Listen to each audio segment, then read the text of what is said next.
Right, so Street Talk time then. Wow, what a week on Coronation Street this has been. I think we're going to have a good old chat about this today. There are topics aplenty to cover. There's some topics, aren't there? There are topics and twists. Topics and twists. Topic with Imogen. Not many people will get that, but if you do, consider yourself a super fan. Some people will get it, some will. Okay, so we're going to do some clickbait first, because it's been a few weeks, I think, since we've done this because of our erratic recording schedule. Yep. But thank you, Jonathan, for sending over this morning. He sent them like at quarter to 7 this morning because he clearly doesn't trust. Got to get in there. Yeah, exactly. You're right. You're very right to do so. These people can't be relied upon to do anything at normal time. With a schedule, no. Right. Well, apparently releasing things early is the way to go these days.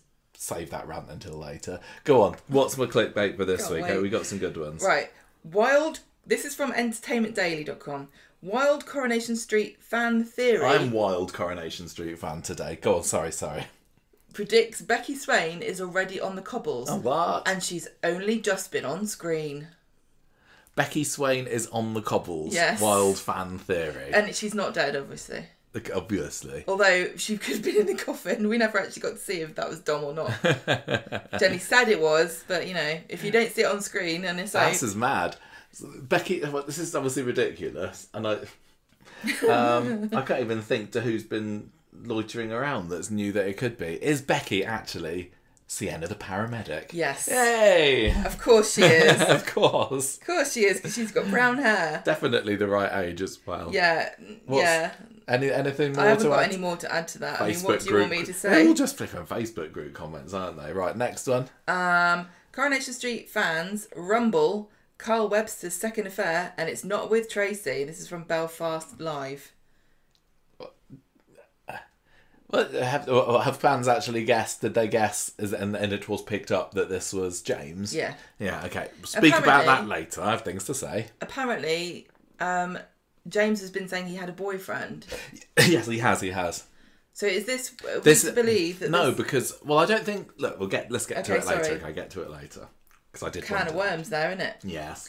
ITV Coronation Street bringing back legend after 12 years in return from dead twist from Belfast Live. Ooh, how exciting! Yeah, this is quite a good one. 12 years, so someone died in 2013. Sanita. How did you know that? Did my maths, didn't I? I don't understand maths. This is confusing to me. Anything extra to add to that? You could use maths for Coronation Street. I would have learned it sooner. Any fans about how Sunita might be coming back just from the dead? Just as a dream. Did they open her coffin to check? That's the only way you know these days. I wouldn't know. I don't know about that. Right, come on, I'm on a roll with this. This is your final one. Okay. You're not going to get this. Oh.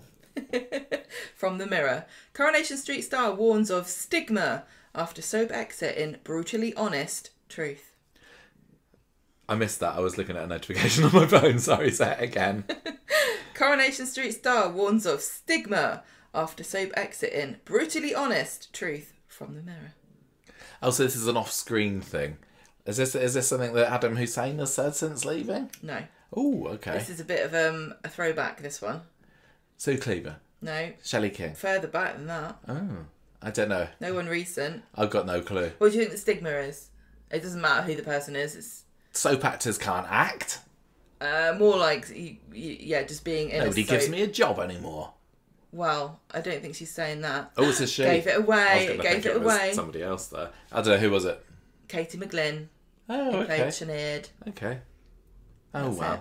I don't think she's saying, you know what it is, the usual, I just said one thing and then... Yeah. Okay. There we go. Thank you, all those lovely clickbait headliners.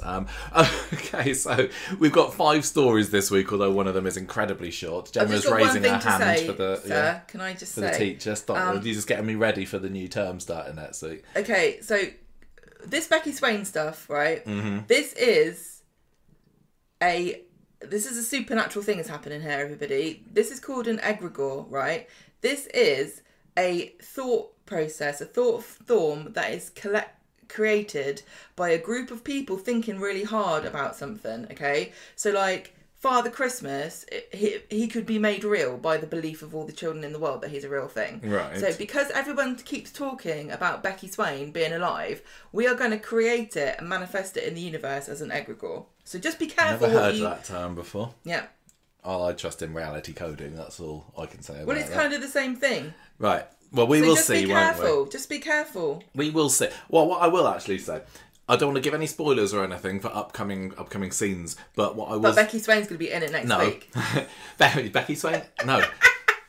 There is going to be some Swala stuff next week. That's all I'm saying, coughing. because there's been a trailer for it, and I hope that doesn't give away too much. But if Coronation Street ever thinks, and I don't read the synopses, but if it does say in any synopsis, if it does say, the identity of Tina Wardley is revealed, whatever you do, get off of Corrie's social media that day, because they'll just say who it is, like 7:01 in the morning. Yeah. Because they've now taken to spoilering themselves. Are we doing this now, are we? I'm doing this now because you brought it up. I just can't. Well, you didn't actually, but I can't.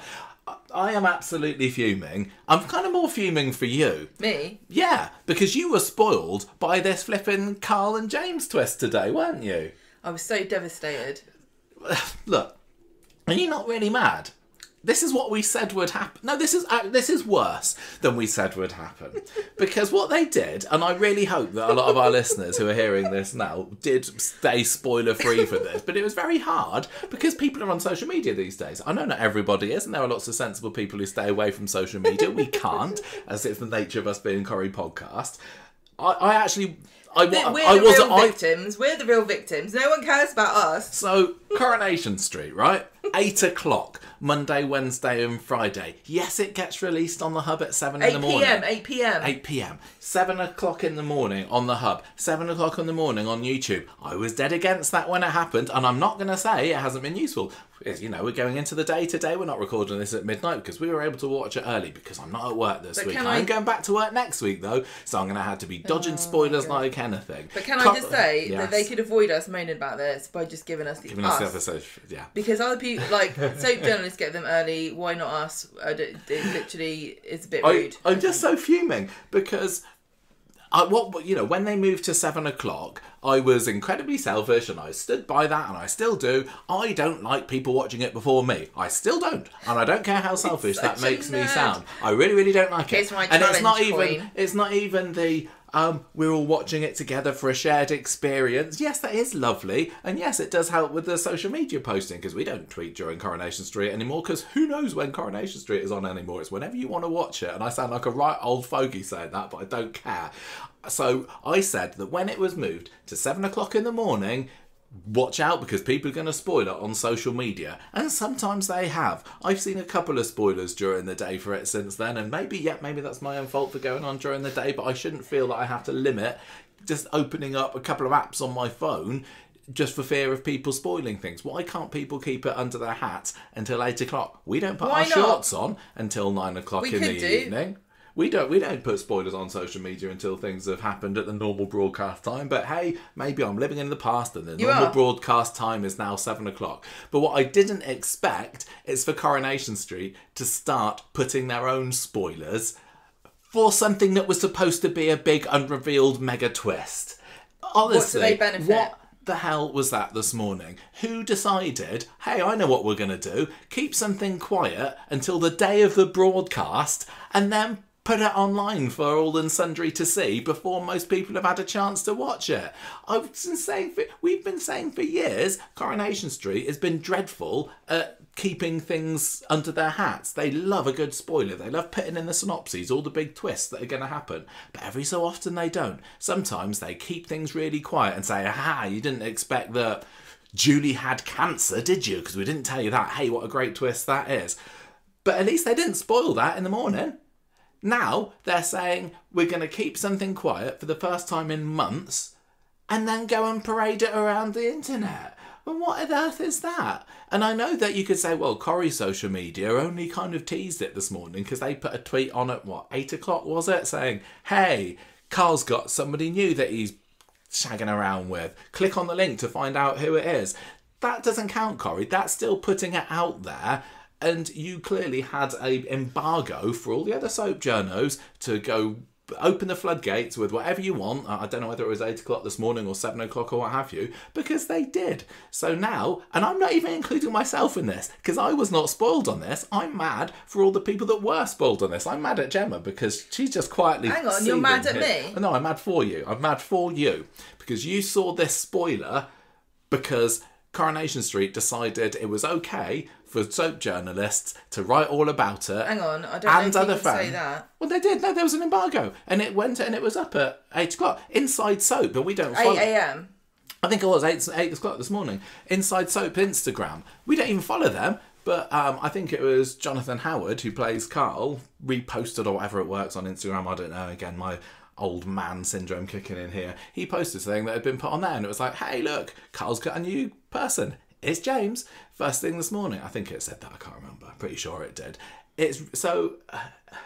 It's just I can't even speak. It's just such a stupid thing to do. If you're gonna put a twist in there and put it in the synopsis, okay, fine. This was a great example of something that lots of people didn't see coming, and you, Coronation Street, have spoiled that for people who couldn't get up to watch it at 7 o'clock because, I don't know, maybe they've got a job and they're going to work. Seriously, it's utterly, utterly maddening.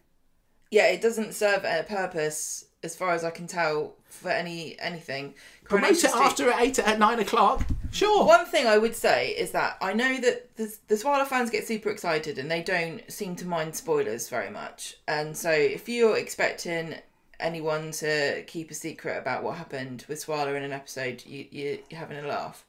But on the whole, most Corrie fans were pretty good at policing not putting spoilers up until yes, they were. The Corrie episode had been on, and maybe it is the Swallow stuff that's pushed it a bit so that people accept any spoiler now. Before the show's been on at 8 p.m. Yeah, but you can't blame them for being excited. But it doesn't make any sense because I would have really liked to have seen that and had my own reaction. I will let slip that we did know Carl was going to end up with a bloke. Yes, we did. And I'm going to be completely open with this, apart from some details, because I'm not going to say how we knew, but we've known for what, a week and a half maybe, that Carl was going to be he was going to end up with a bloke, like you said, but didn't know when it was going to happen, didn't know when it was going to be revealed. Really far out in the future. Yeah, I imagined it would be as well. I didn't know who it was going to be with. And so I was a bit disappointed that I found out about that, but hey, that doesn't matter. But I didn't know that it was going to be today. Didn't know that it was going to be with James. Same with you. Now again, and I completely blame myself for this. I went on Digital Spy Forum the other day, and I saw somebody theorising that Carl and James were going to end up together. I think there was something probably where that article came from. To be honest with you, what article? The one that said that. Wasn't there an article? Oh no, that was last week. Yeah. So I think there was something in one of the synopses that's like, oh, there's a surprise at the hotel. I can't remember. And somebody very cleverly put two and two together and said, oh, I wonder if it's Carl and James. And that's fine. We do that all the time. Yeah, exactly. It's just a theory. It's just, and I saw that, and because we'd been told previously, Carl's going to be bisexual. I was like, oh, that probably is what's going to happen. Actually, oh, I really wish I hadn't read that. Again, that's on me. I am owning that. And I went into today's episode thinking, oh, I bet it's going to happen today. That can be quite exciting if it does. And then it did. But I was a bit less excited because I'd seen the theory beforehand. And, you know, that's totally on me. But I do not take any... What?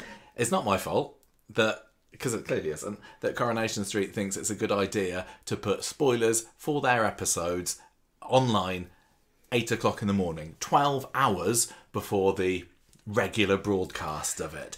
That's on them, and that is ridiculous. And I don't want Coronation Street to start doing that. I don't want this to become a habit. It just honestly makes you think, what's the point of ever watching it? Honestly.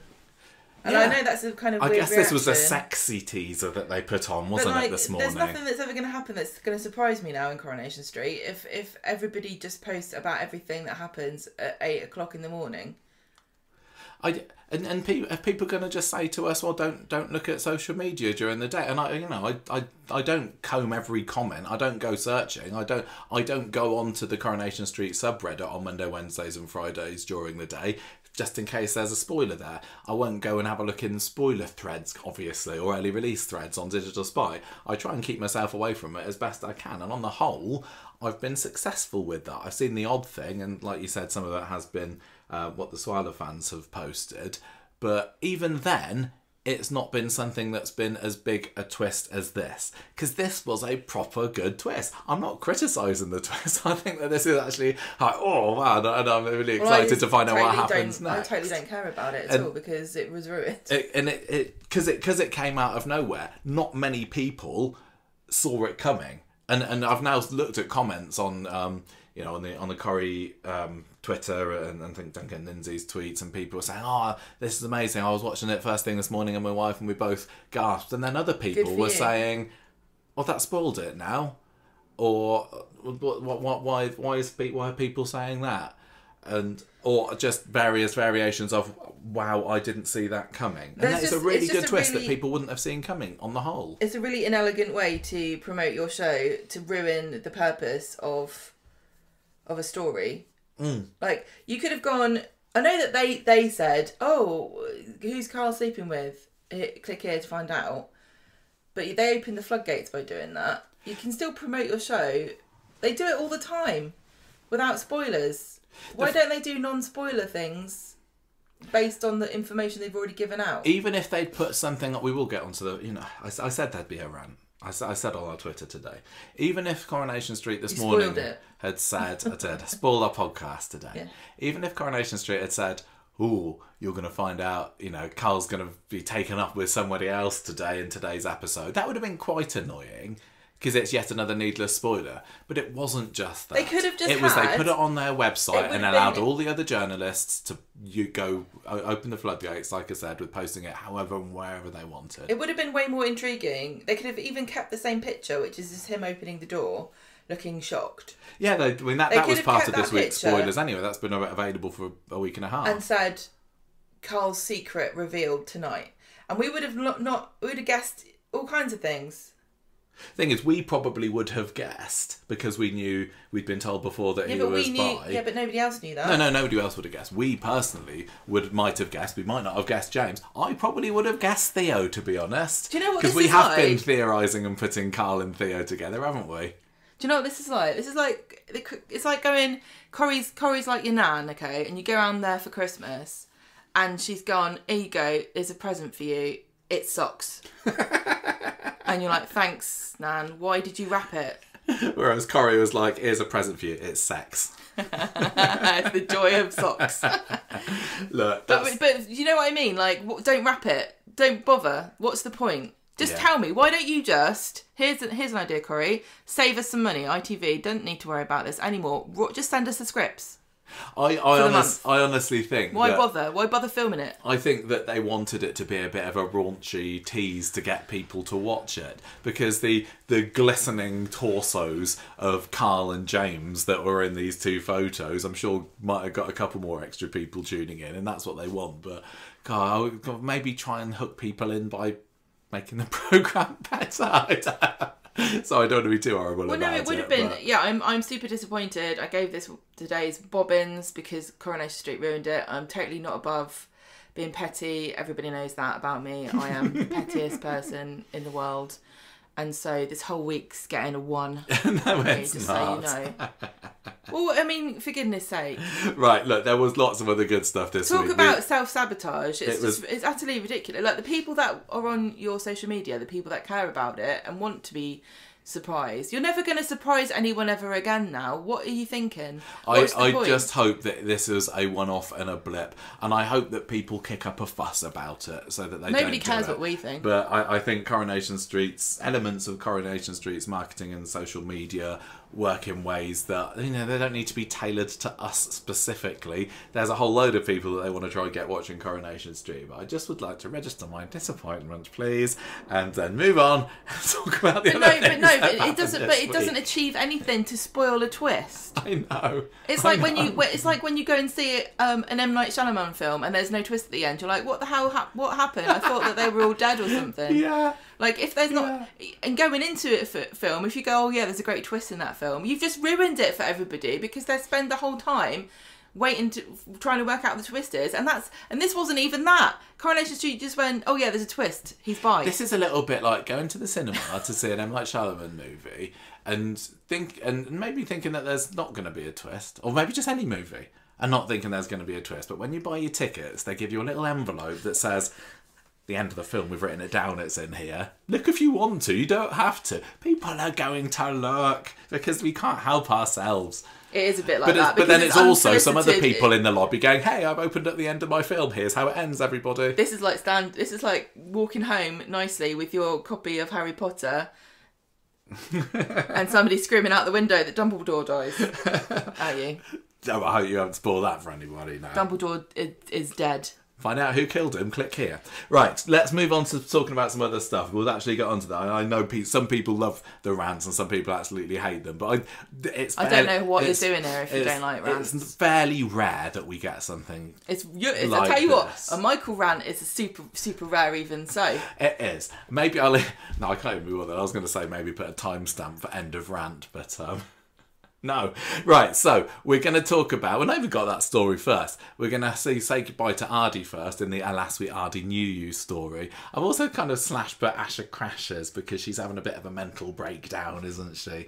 But you remember we had Asha Pashes once when she was in love, and I couldn't think of anything better. Why can't we use Brimful of Asha for something? It's because it's so non-specific. It's very Maybe if she dies in a fire... Yeah, maybe.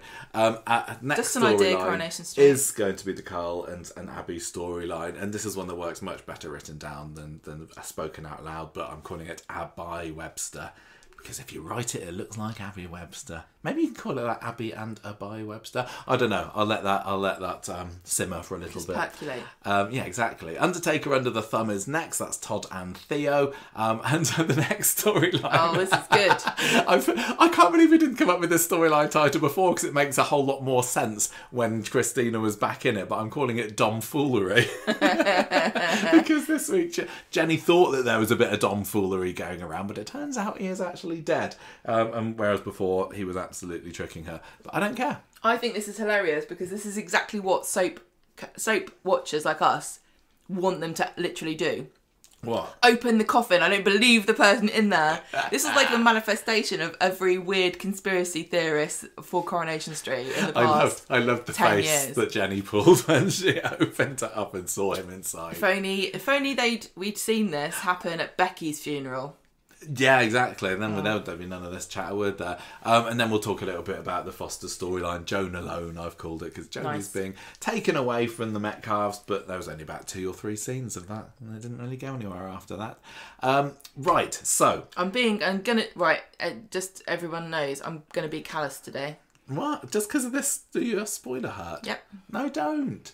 Right. Do you want to talk I'm not going to be nice. I'm bored of it. Do you want to talk about the Allahan storyline, or would you rather go with the Websters? No, you do this one. I don't want to be horrible to Asha.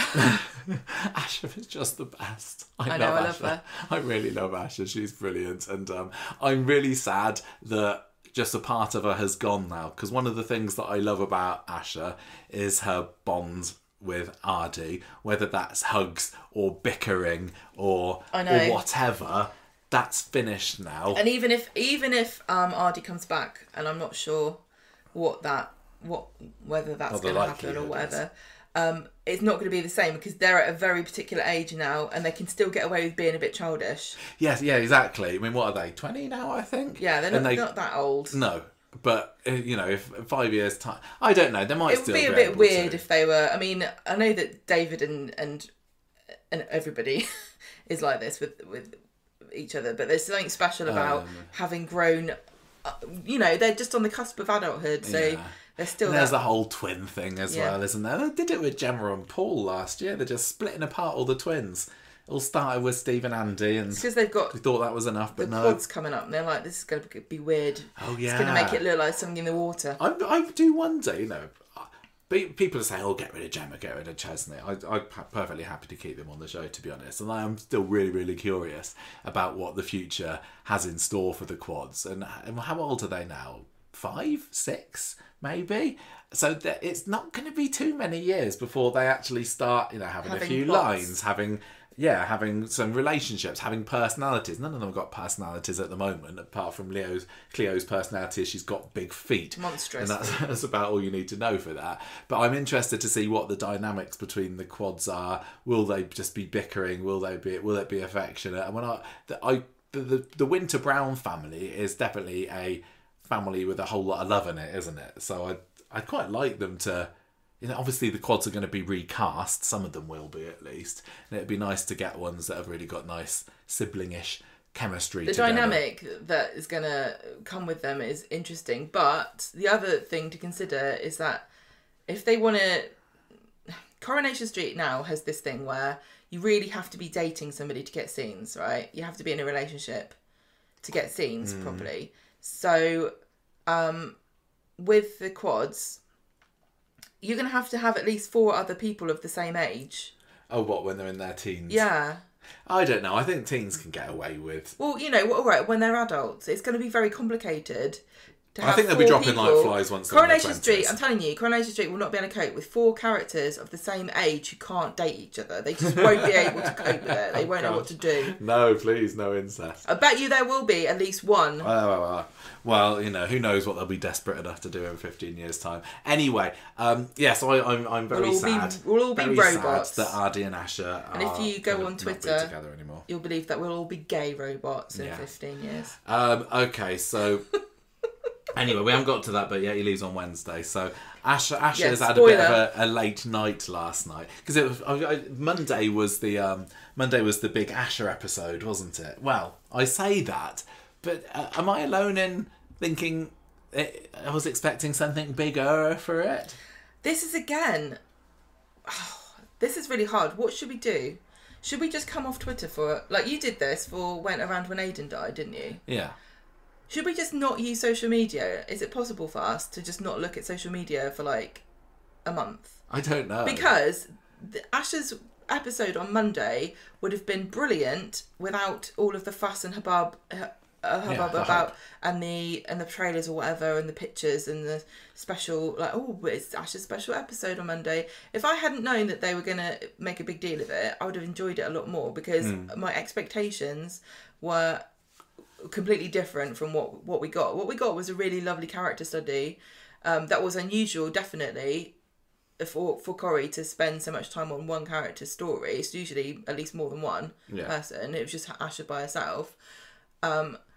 This was lovely and it would have been great, but because you told me it was a special episode, Corrie, I thought it's going to be a very special episode along the same lines as like Mason's exit. Or it was the lowest key of their event episodes, I would say, and that's Mason's death, David being hit by the car, the party episode, and Corrie can't just keep raising the bar, but I think Monday's episode was a study in what happens if you are going to hype a special episode, and it was a quarter of the episode, wasn't it? It was the third quarter of the episode that was fully Asher. First half of the episode with all the other stories mixed in there. Second half of the episode was all about Asher, but only half of that was her flashbacking.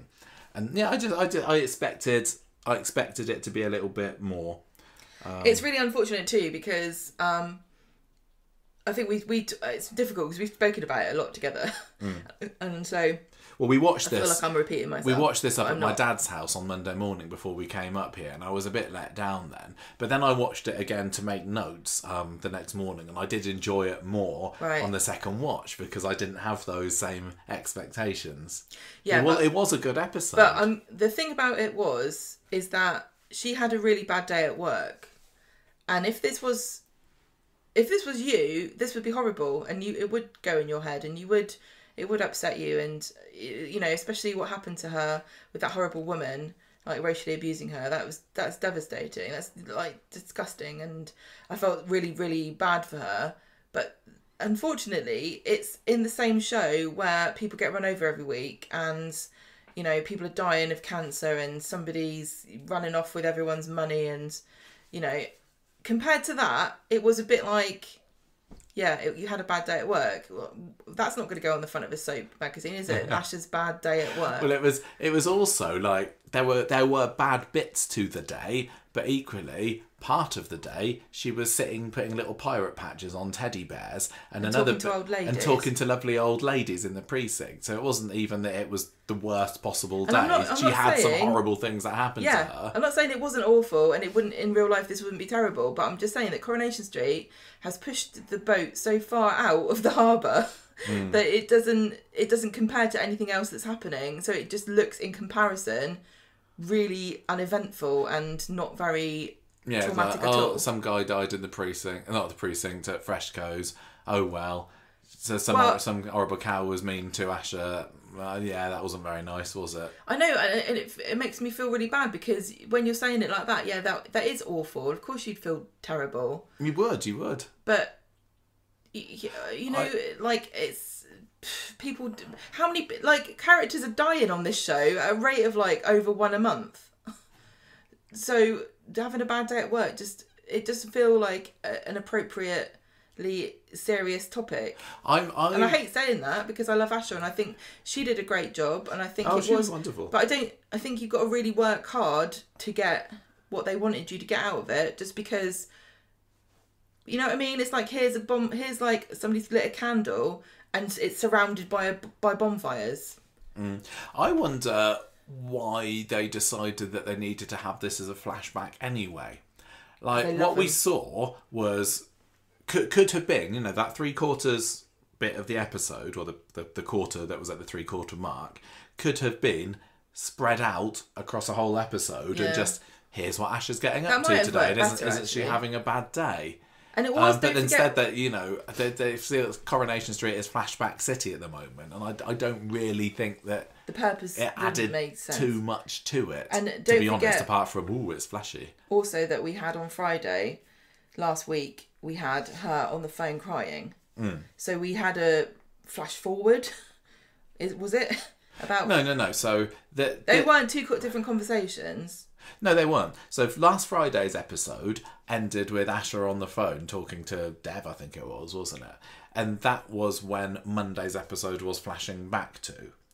So everything that we saw on the flashback on Monday happened last Friday. Yeah? What's the point? But it didn't feel like it particularly needed. I don't know if people it's not my biggest criticism. I don't know if they even got that. Yeah, it was. This was Friday because Monday's episode starts the next day, and we all know that Monday follows Friday in the calendar, and she's there tipping out her flask of tea, isn't she? Yeah. Which she left on the side. She talks about. So it was a flashback to Friday. Is it? Yeah, just it doesn't. It didn't need to happen this way. It could have, like you said, it could have just been everything happened on Monday, and she went through it, and then it would have also. I think it would have been a better storytelling device because you would have gone on the journey of things keep happening. You know, here's everybody. It would have been a better juxtaposition. Like, here's everyone getting on with their nonsense, but here's Asher, like, literally dealing with life and death. Let's go back to their trivial nonsense. Here's Asher again, helping people. It would have contrasted better. But equally, it would have also been here's some more hospital scenes. We know you love them, so I don't know just whether put them all together. What's the difference? Well, this is what they did. They exactly. Put them all that's what I mean. It doesn't make any difference. It's still the same number of hospital episodes. I wonder. You know, it was up until what was that? I was just shooting the cat. Sorry. Okay. Up until last Friday-ish. I know there might have been a few clues beforehand. I don't know. We weren't particularly under the impression that Asher was struggling at work, were we? So I wonder whether are we going to now going forward have more scenes of her at work and having a bad time of it, or whether that was just it, because. You know, I don't know, would it have been more effective to have just had the slow build up and then at the end of it would have been the straw that broke the camel's back? I don't know. I've seen a lot of people also compare this to an episode of Casualty and say, like, literally they did this story in Casualty, and I don't know enough about it to say... What story? Paramedics have it hard. Paramedics, very bad day. Yeah. Yeah, I don't know. I think the fact that it was Asher having it, that made me feel a little bit more positive about it, because I do love her. I mean, it was really good to get the perspective and see what she deals with, and it's horrible. Yeah. But also, was anyone surprised? I'm not being mean. I'm not being mean, but like, if you said to me what bad things would happen to a paramedic on a daily basis, I'd say, well, probably people die and probably people are rude to you. Mm. It wasn't a revelation to me. Maybe it was to some people. Yeah. I don't know.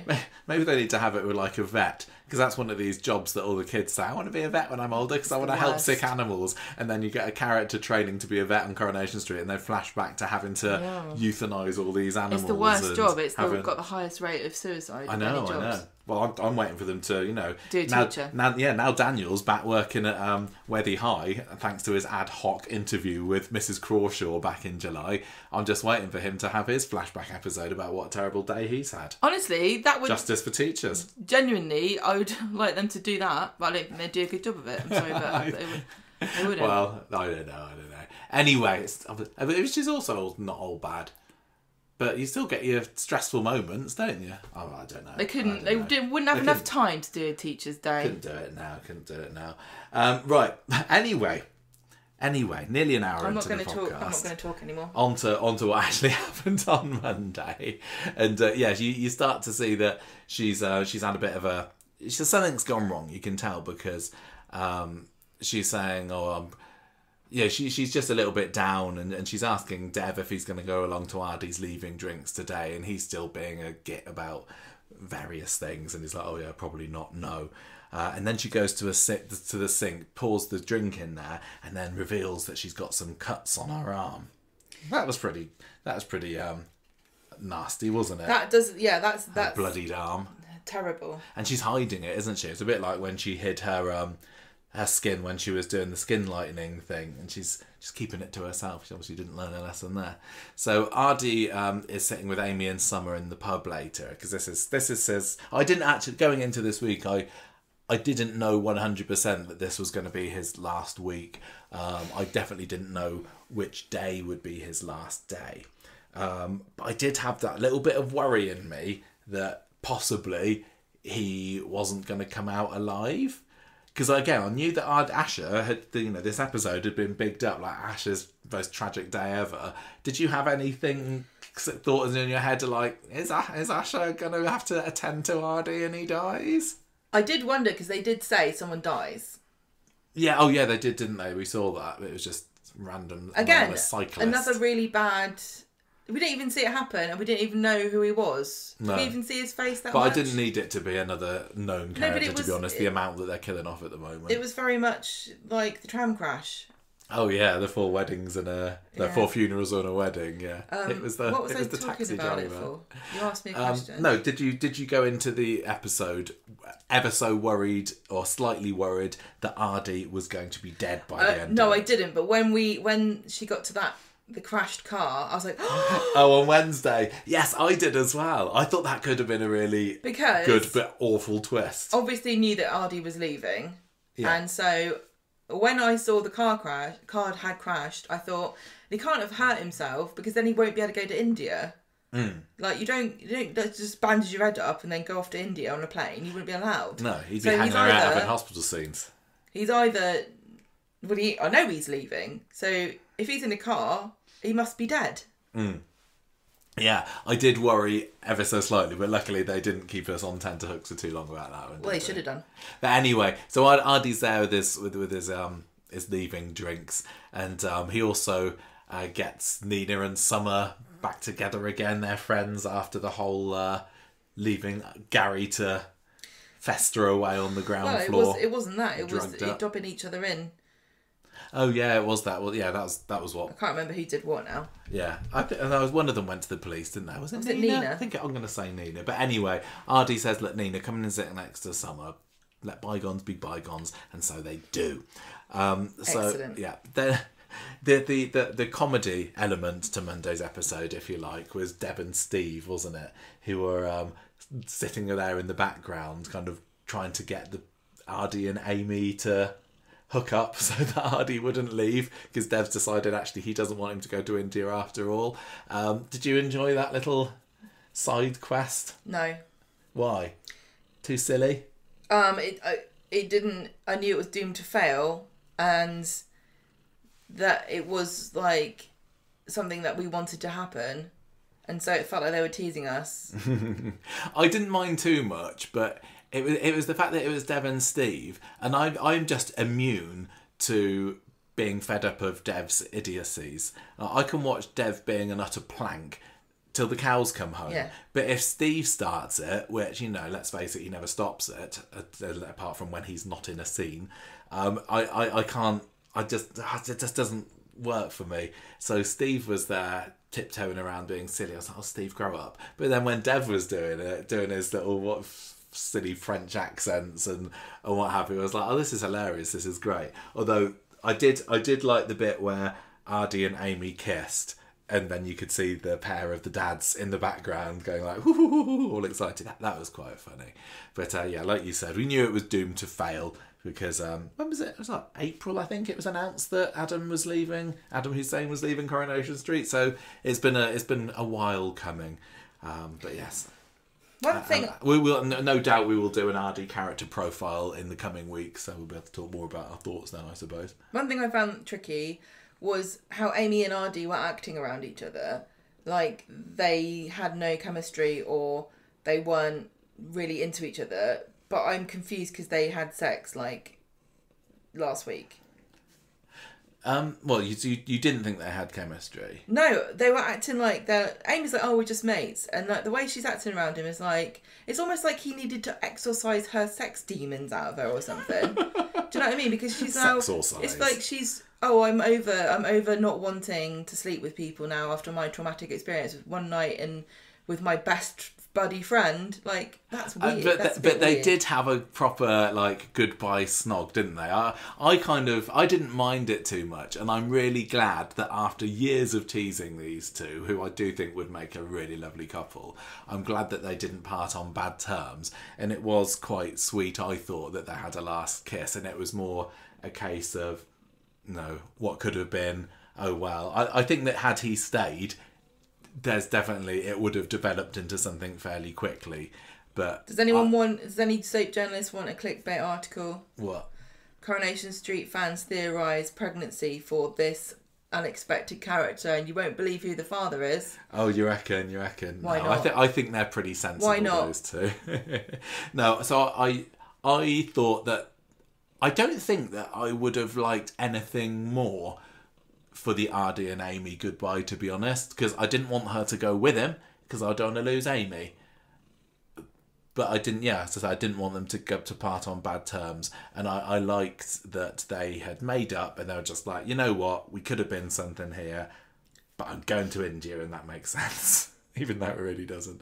Anyway, yeah, so I was happy with this. I'm sure it's the mature thing to do, and it's me not being an old fuddy-duddy or whatever. It's just like very weird that I don't care anymore. Carry on. What? It's weird that they kissed even though they're... No, I don't care anymore. Carry on. So anyway, basically the stuff in the pub is Dev and Steve trying to push them together like we do. Dev says that they could be soulmates, and he's like, if you don't try, son, how you gonna know? He's just got delivery that probably is like nails on a chalkboard to the half of the Coronation Street viewers. That makes it funnier. I just love it. I love it so much. Anyway, Asha comes into the pub later, and Dev tries to enlist her to help, you know, fan the flames of this smouldering relationship going here. Smouldering like a dumpster fire. No, it wasn't. It was lovely. But then he gets distracted because Brody's turned up and he gets rid of him. Brody. Boo! How did you feel about Bernie's absence in Ardy's final week? Stupid. It's like, utterly dumb. What's going on there? Oh, I'm sorry, Michael. I don't think you quite understand how far away from Manchester Stonehenge is. It is away. But it's closer than we are. How long's she been there now? For about half an hour. She left, like, was it midway through last... It's just peculiar. She's been away on her solo honeymoon for far too long. It makes no sense. It doesn't make any sense. It strikes me as this is Jane Hazelgrove booked a holiday in June. Yeah. Yeah, so but I don't know whether it's that. But you could look at it and say, well, hey, they paid for a holiday. Why not one of them go for it? But it was peculiar, wasn't it? Yeah. And I can't see how it can't have been Jane Hazelgrove booked a holiday midway through June. Well, look, but it was it's one of those weird things that happens, and we're supposed to pretend it makes sense. It doesn't. Although it did give us that funny scene in today's episode where Dev was having phone sex with her. Or just about to, at least.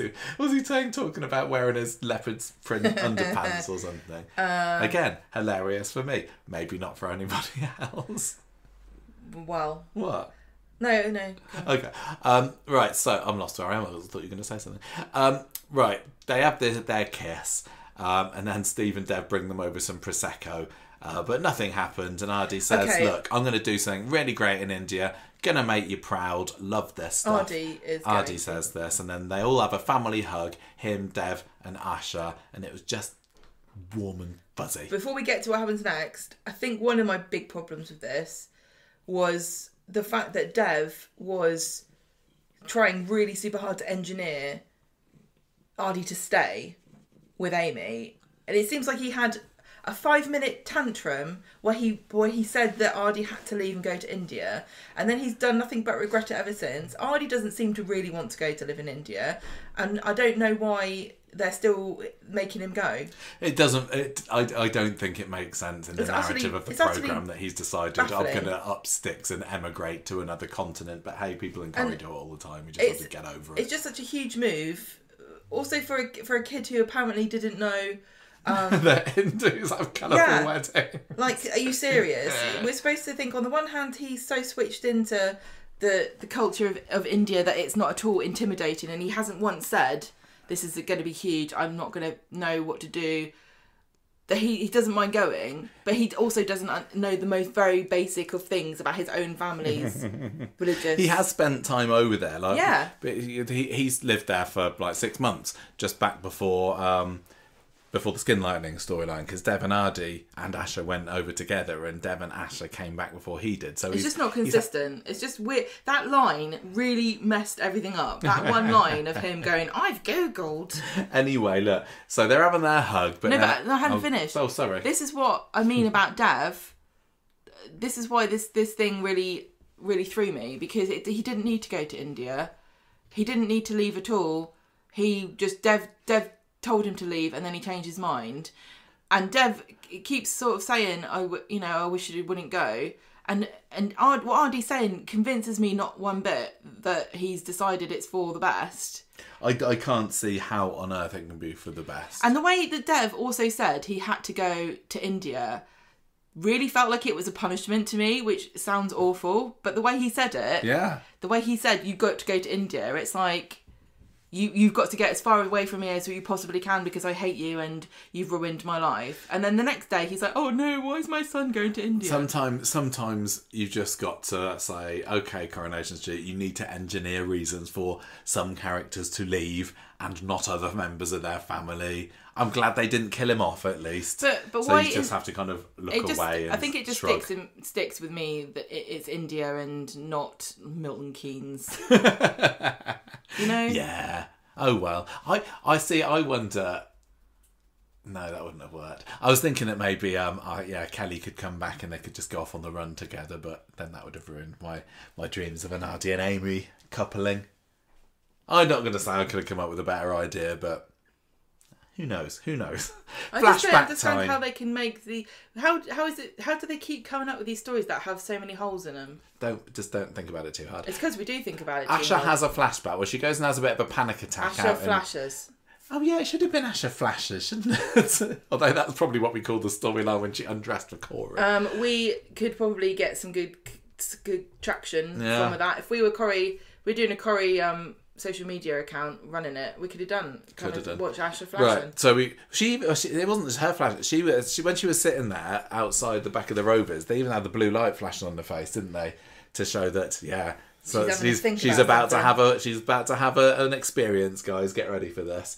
And anyway, so we get to see Asher's day. We kind of talked about it a bit already. There's a dude that's been knocked off his bike in the Freshco's car park, and Asher has to cut his top open while Sienna, who's her paramedic pal, she's like her boss in a way, isn't she, or a trainer? So Asher's is training to be a paramedic through the student paramedic route, which takes 3 years to do, and she's been doing it 2.5 years now, I'm going to say. So she's still not a fully qualified paramedic. I did see somebody somewhere on social media this week saying, "Oh, Asher being a paramedic's come out of nowhere." It really, really hasn't. But anyway, so Sienna's her mentor, if you like, and she shocks the bloke back into life with the defibrillator, and everything's looking great for him. So they go back to the hospital later, and Sienna's telling Asher, "Great job, Asher. Did good. We brought a bloke back to life and everything. He's with Recess now. Everything's going to be cool." But Asher's still just feeling a little bit shaken by the whole experience of it. And also, to make things worse, the coffee machine at the hospital doesn't work, and she left her flask of tea by the sink this morning, so that sucks. That's what made it the worst day ever, isn't it? If you couldn't have a cup of tea all day. I wouldn't do it. I wouldn't save anyone's life if they didn't You'd have a flashback episode about that, wouldn't you? Sometimes the day that Gemma couldn't have tea. Tell you what, if the milk's getting low, I start to look off into the distance.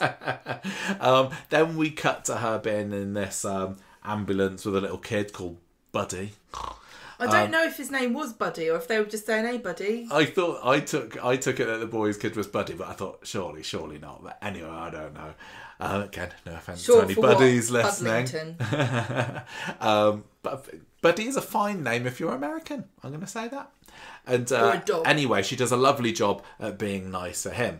Then she's on a bench. Having this phone call. So this is picking up from last Friday's episode where she's talking to Dev. And we go to there. So what's she crying about? It's not the worst. It hasn't even happened yet. No, yeah, she was having a right cry at the end of Friday's episode, wasn't she? And the worst hadn't as happened bad at that point. On Monday. What was Have you ever had that where you've had the same conversation with somebody at 2 different time periods, but one of them was much less traumatic than the other one? Yeah, we did notice that they cheated a little bit because Asher was looking. She put on Friday's episode. She finishes talking to Dev, and it was the same phone call because she has almost the same dialogue, except on one of them she says "bye" onto the end of it, and the other one that she doesn't. But it's the same conversation. Other than that, on Friday she was having a proper meltdown, wasn't she? So having a bit of a cry. And on Monday's time, when we saw the end of that phone call, she's less sniffly, shall we say, and Sienna pops over and brings her a cup of coffee. It's tea, isn't it? Why do you keep saying coffee for? And it's not a coffee machine, it's a tea machine. I thought it was coffee. I don't know. I thought it was coffee. You think it was not coffee? What country are we living in? Anyway, no, this is why she's crying, isn't she? Because the bloke's died. I know. But Sienna gets doesn't. Worse than that. No, Sienna doesn't tell her that. Asher knows that at this point. So I forgot. That's why she was upset on the phone. I thought that she'd just spoken to somebody in the resus department, and that's who she was hanging up on. But then it's be a bit weird because they were asking her how her day has gone. I don't think. Yeah, it was not. You'd be like, "Yeah, the guy died. Anyway, how are you doing? What's going on in the paramedic department? Anyway, did you hear that Chloe's getting married next week? Oh, sorry, I've got to go. Someone's dying." Sienna tells her it's normal to feel how she feels. Sometimes you just need a good cry. Then you pull yourself together and get back on the road. Yeah, get on with it. Next up, we get to see this lovely old woman, Alice, who's fallen over in the precinct. Don't trust her. And Asher does a lovely job there too. She's going to stab you. This was Alice. I can't remember what the lady's name was, the actress. Margaret something or other, I think she was. But yeah, she did play in the Game of Thrones the waif who stabs Arya in the stomach. No, not Arya. Arya, sorry. That's just my fantasy. Don't mention knives to Arya, for heaven's sake. She has trauma flashbacks to that then. Yeah, she was in Game of Thrones. But she's also been in Coronation Street as well. She was loan sharked by Gary Windass 5 years ago or however long it was. It's so funny. Like, still getting herself in trouble. You know what I'm like. I don't recognise people. You could say, that's so-and-so from that film we watched. Do you remember them? They were in this that we watched literally last week. And I'm like, could be anyone. But this particular actress, I've seen her in like one scene in a Game of Thrones, one scene in Coronation Street before, maybe 2. And I'm like, I know who that is. She must just have one of those faces, I guess. That's why she gets all the work. Yeah, but anyway, she wasn't playing the same character because she had a different name back then. She wasn't called Alice when Gary was trying to get the money off of her. No. Maybe she's just giving out fake names. But anyway, she was lovely. Give her a full part, Coronation Street. And she was fine, but she's got cold hands, so Asha has to give her cup of hot beverage of your choice. Well, she says, "Here you go, I haven't touched it." You was blowing all over it in the previous scene. Don't worry, I haven't touched it. Oh, sorry, it's got LSD in. Sorry, Alice. Yeah, don't worry about it. They could have done that with Nina and what was it, wine and coke that she left for Can I just get Christina credit here today. for talking about red wine and coke years ago? Did you? Did you invent this? If you've been listening to this show, I definitely mentioned drinking red wine and coke ages ago because it's popular in Spain. Have you drunk red wine and coke? Yes. Ooh. I have. It's fine. I see. I don't like coke or wine. Yeah, exactly. So. Well, it'd be like saying, have you tried mixing wee and poo together as far as you're concerned? As soon as Nina said to... It was Christina today, wasn't it? Like, here's my drink, and Christina asked what it was. I was like, please make it be something ridiculous. And I think it was silly enough, wasn't it? I don't think that's mainstream a drink enough. Nina and I are trying to make it happen. I mean, why it wasn't snake bite, I don't know, but maybe that's just too much going down the stereotype route. One of the Corrie writers went to Spain. I think this is where it comes from, and they had it on holiday and they wanted to put it in. I don't know. Because I did. I mentioned it in the podcast for no reason. Anyway, so just don't use posh wine. Then we get the horrible drunk woman who's fell over in Victoria Street. Fallen, sorry, forgive my past tenses, in Victoria Street. Such a coincidence that all of the things that were bad that happened to Asha all happened on a set. And that's, I don't want to badmouth this episode too much, because honestly, on my second watch, I did really, really enjoy it a lot more than the first time. But it's just those little touches like this. If they'd have just gone out into Manchester or round the corner, somewhere in Salford, just somewhere that's not... It's probably not that easy. I know it's not easy, and I know it costs money, but everything happening in the same places, it just take you out of it a little bit, it does. Because you go watch classic Coronation Street, and this is only 20 years ago, and it's just like, oh yeah, they've just gone to the golf course, or this is just filmed, in an estate or something, and it doesn't seem unusual at all. But it's like a treat when Corrie goes outside the confines of the set this year.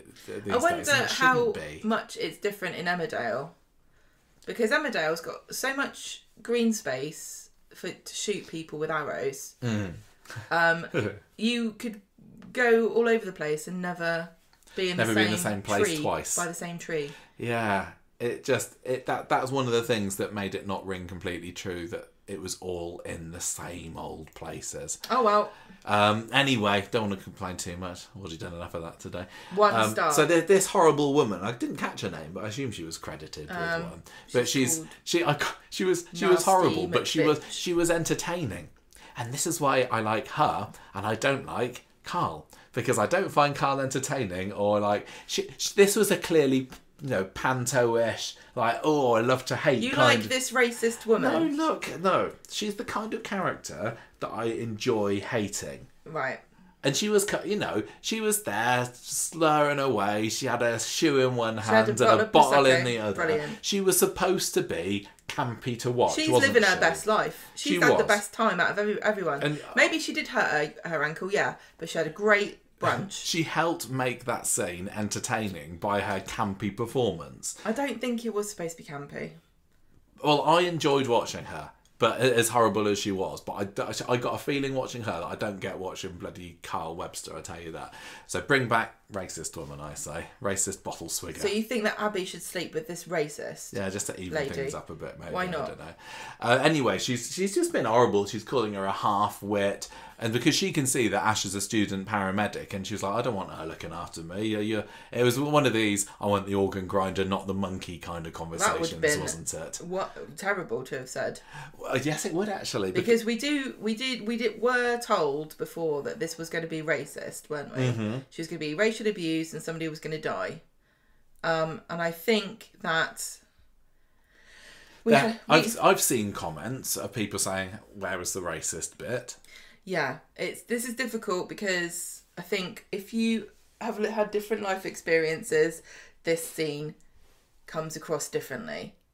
And it's not anyone's fault, but I think that lots of white people wouldn't have picked up that there was racist, and not lots, well, some people, and it's just because you haven't been exposed to that kind of language. But this calling her dirty and filthy and spitting at her as was well. all like veiled racism. I mean, not that veiled, but for some people, but for others, yes. I would say if I hadn't been told that there was going to be racial abuse in there, I would have been through that scene and not realised, and that's just me, not realised that she'd been racist. And then if you just said that to me after, it's like, oh god, yeah, of course, that's obvious. Because if someone called you filthy and dirty, it wouldn't. It's definitely possible for anyone to be called those words. Yeah. But when you're saying it to somebody who's a person of colour, it has a different connotation. Yeah, but I think that Corrie probably, I don't know what's in the book, the Ofcom's book of allowable slurs at 7 o'clock in the morning on ITVX, thank you very much. But I would have thought that they could have put something in that would have been more obviously shocking. Did they need to? I don't know. It's one of those difficult ones because it's going to really upset people. Well, that's why they have the warnings. But it's already going to be upsetting to people who have had that experience and been called those words. It just might not have upset a certain segment of the population who've never had that experience. I think that, I suppose it's similar to how Coronation Street has its villains. You know, they never swear, do they? Well, yeah. Apart from with the Freshco siege that one time. It also reminds me of that. How realistic is this? Because I think that that kind of woman probably would have been a little bit more direct with the wording that she would have used.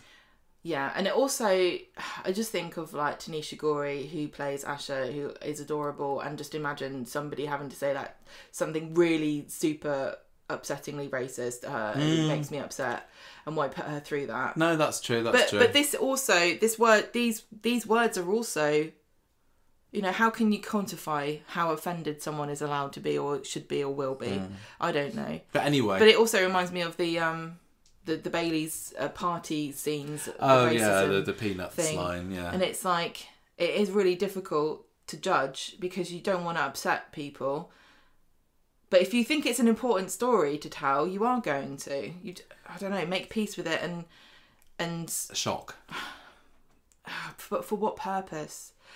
I think it would have probably been more impactful, but it would have definitely. I don't know. I don't know if a lot of people even. That's just how it is. If you haven't experienced it and you haven't heard it being used in a racist way, it wouldn't occur to you necessarily. I don't think it's wrong that you didn't realise that it was racist. At the end of the day, I don't know. It's just not your experience. I don't know where this story's going to go, but whether it was racist or not, or whether viewers believe it was racist or not, at the end of the day, it doesn't really matter. It ties into Ash has had a terrible day and she gets, you know, her experience as a paramedic. She gets abuse from the public. She gets, you know, people dying on her left, right and centre. She had a terrible day and her job is very, very high pressured and stressful. It's weird though. It doesn't really matter whether you got the racist undertones or not. Oh, that's true. It doesn't matter, yeah. But it is weird that they put that in, but it hasn't seemed to have made a huge amount of, she hasn't said it to anybody. I can't remember what she said to Lisa on Wednesday. I guess we'll get there when we get to the notes on there. Was it the worst thing that happened that she was racist? I think she was having a pretty tough time. Or was it? I mean, I know that she showed attack, Lisa the scratches because the woman has she sprained her ankle or something, hasn't she? And Ash kind of takes her into the ambulance for a bit, gives her a dressing, and like, off you go, then you're going to be fine. And the woman's like, "Sod off, no, I'm not. I want to go to hospital." And Ash is like, "No." She was so good to really her, professional, very professional, and she's having all this thrown at her, calling her a moron. You're only out of school. You only look like you're 8. What have you? And she calls her patronising. Yeah. And a patronising cow. Yeah.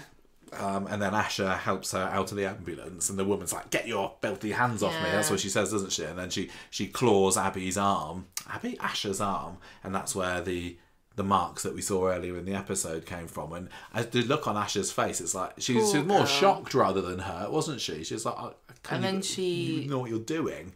Spits on the ground. Yeah. Then she splits on the ground. She throws the bottle at her. So it was, absolutely dreadful experience for Asha. I think that was probably I'm going to say that was the most impactful scene of the flashbacks that we saw, which makes sense considering it was the final one. It is what it was all leading up to. I did also enjoy her vomiting friend in the background. I just got flashbacks to Yana Lum seeing her.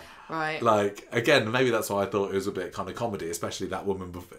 Because she's like, oh, she's had too many. She had a bottomless brunch and she certainly took advantage of it. And then Sienna has to go and deal with it. Do you think she was credited as vomiting friend? Vomiting friend. Or spewing mate? Yeah, she didn't probably wasn't credited at all, bless her. Yakin pal.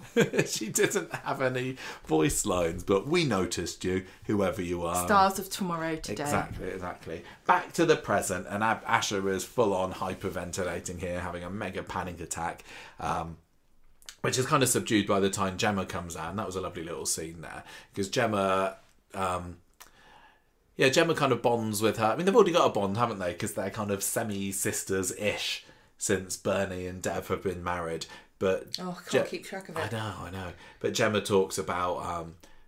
I really struggled after the quads were born, but it was Paul who clocked that there was something wrong with me, and now he's not here, and I miss him, and we got a sixth sense being twins. Yeah, exactly. And Ash is saying that I'm fine, and Gemma says it's all right not to be fine. She says, look, people who know you and love you want the honest, ugly truth. So that was really, really lovely scene from Gemma there. But she doesn't actually get to it. She doesn't with her, but I appreciated that Gemma took the time. Yeah, and this on is her kind birthday. of the... Oh yeah, it was her birthday, wasn't it? A double badger. Yeah, she Gemma can so often be used for the stupid, silly lines or the gross out humour or whatever, and people say, "Oh, I hate Gemma. She's gross." But it was scenes like that I often think of when I think of Gemma, and she actually has got a big heart in there as well. So I hope that they lean more into that as the storyline goes on. Auntie comes out to see Asher later because Gemma's bobbed in to get some water, and they have this lovely scene where he's saying, "You're ace. I'm worried you don't know that," and she's having people all week telling her, you work so hard, you're doing a wonderful job, really difficult. and she can't take it because she knows that inside she feels like she's collapsing. But anyway, she's just about to tell him what's been going on, and then Dev comes Devin out from the side door. So that's when he's doing what he's like, mon petit pois. I don't even know where this India soon. You've got to learn French. Comes from. It's very big in India. I just want the writers to let Jimmy Harkishin ad lib all just his write lines. the scripts for everybody. See what happens. Yeah, do it. Anyway, Asher comes back inside and she sits with the girls for a bit. Can we move back on to Ardy? Considering this was Ardy's final week, it really was Asher's week. Yeah, it was. Wasn't it? It was a bit weird. Like they're like, let's just make it about someone else. But I suppose that in a way ties into she's been the main twin of the show for the past 5 years. Like she's had far more bigger storylines than he has. She's the surviving twin. She is. Well, I mean, from he got recast. She didn't. I know. Anyway, he tries to make peace with Lauren, and she's does. mostly cowy about it. Because he's like, look, I know it's my fault. She's like, yeah, it is. But she does at least, I'll give her credit, say, I can see how sorry you are. So they don't live on. He doesn't leave completely on bad terms with her, but she can't help but get a bit of snark in there. Then he goes and extracts Asher from her mates to try and find out what were you going to say earlier, and she's like, oh no, I'm just going to say it's going to be weird not having you around to annoy me. And Ardy says that if you want me to stay, you will. And that was that was an interesting line, because it kind of does lean into the fact that he's not 100% committed to this trip, and he was almost, do you think, asking for permission to not go? It did feel like that, but maybe that's my wishful thinking, because I think the whole thing is weird. But anyway, she's like, I'm going to be okay. But to be honest, yesterday's shift really did me in. I just want to go home and lie down. We were saying before this week started, why would Ardy leave knowing that Asher's going to have a terrible day on Monday? I can't remember whether I knew... You said a terrible day on Friday. Yeah, but I can't remember... See, it's confusing. ...going into this week, whether I knew it was going to be flashbacks or whether I thought it was going to be she was going to have a terrible day on Monday. And then I was thinking, why on earth would Ardy leave after Asher's terrible day? But she's keeping it under her hat at the moment. Well, I'm glad that it's all happening in one day, and so every day from now on will be fine.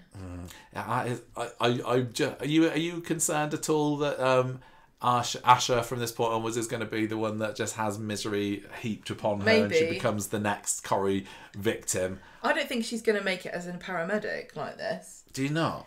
Well, I mean, this, like I said earlier, and again, well, I can't do disclaimers every time I say anything. I don't think this was a super atypical day for being a paramedic.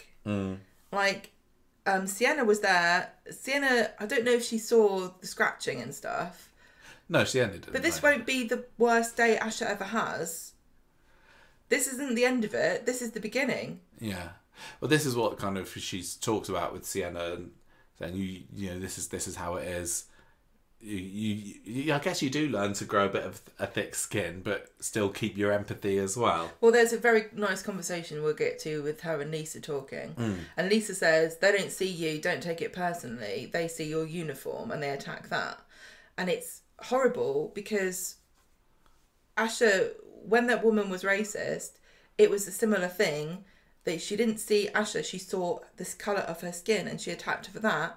But Asha can't take that off at the end of the day. She can't decide, I don't want to be this. And like she could say, I don't want to be a paramedic anymore. She's got to go forward in her life knowing that anyone that she sees could be one too many drinks away from reacting to her like that. And it's very interesting to me that they put that in, but they haven't really lent into it that much. Because for me, that's the worst bit that happened. It still feels like it's the beginning of something. And, yeah, it does. And we've got minimal Asha on Friday. So I don't know, whether we're going to get to see a bit more of this as the weeks go on. But I don't like Asha because she's sad and she cries. No. So Coronation Street, don't go down that route. I know that you don't Too many a character have been ruined or near ruined by doing that. Specific. Too many a female character. Yes. The men don't have all these deep thoughts and second guessing and sitting around and it's really weird how women seem to have way more of an internal life and thoughts and emotions than the men do. Because men only care about beer and football and boobs. But the way Corrie goes sometimes, you might think that's true. I mean, even if they do go down that route with Asha, I would hope that she can still come around the other side of it, because we've been seeing a little bit more of Summer recently, and all of the negativity and fed upness that I had of Summer, 3 years ago was it? It's completely gone now. I know, I have got no ill feeling towards Summer now. I quite like seeing her at the moment, and she has been kind of goofy and happy and smiley.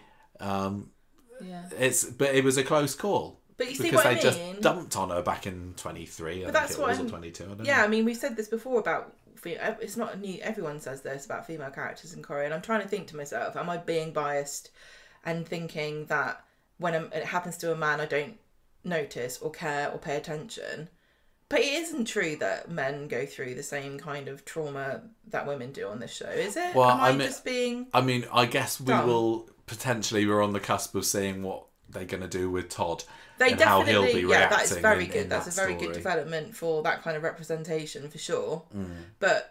And I'm not saying they haven't done it with men, because we know that they have. We've seen some characters have this, but just nowhere on the same scale. Is it because people don't care about men?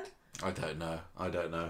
That would be really sad to think, like, we're not going to bother doing it because... But Corrie is the kind of show that could... They did... Even with Aidan, they kind of hid it, didn't they? And that was the story. But we're not showing it. Is it because it's too hard to do it with men because they don't confide in people, and that's why? Well, they also had with Kevin. Steve's depression, didn't they? Kevin did have his mates rally round him when he had his diagnosis, and I thought that was very good. Yes. Because that was something you don't see. No, but it's the proportion, women versus men. It's clearly the women outweigh it, and when it comes to the misery stakes. But anyway, Asha goes home, and this is when she leaves her voice message. This was the one that. This is what got me. Yeah, and this was a really, really great performance. This was I love this scene, and Tanisha's doing such an amazing job. But she just breaks down and opens up about how she doesn't know how she'll be able to cope without him there, and how she doesn't think she's cut out for her work as a paramedic. She feels like she's a kid playing doctors and nurses, but I'm really, really weak. Somebody could be dead because of me. I'm terrified. And at the end, she's like, Ardy, please don't go. Just stay. I really need you. It was utterly heartbreaking. And then you cut to the scene in the pub where Ardy gets a voice note, but it's not that one. And she's, I guess, deleted it, hasn't she, and sent him something that's just a bit more positive and saying, I'm really proud of you. Off you go. But is this the right thing to do? What? Did she do the right thing here? I think that she probably did. I think that would have...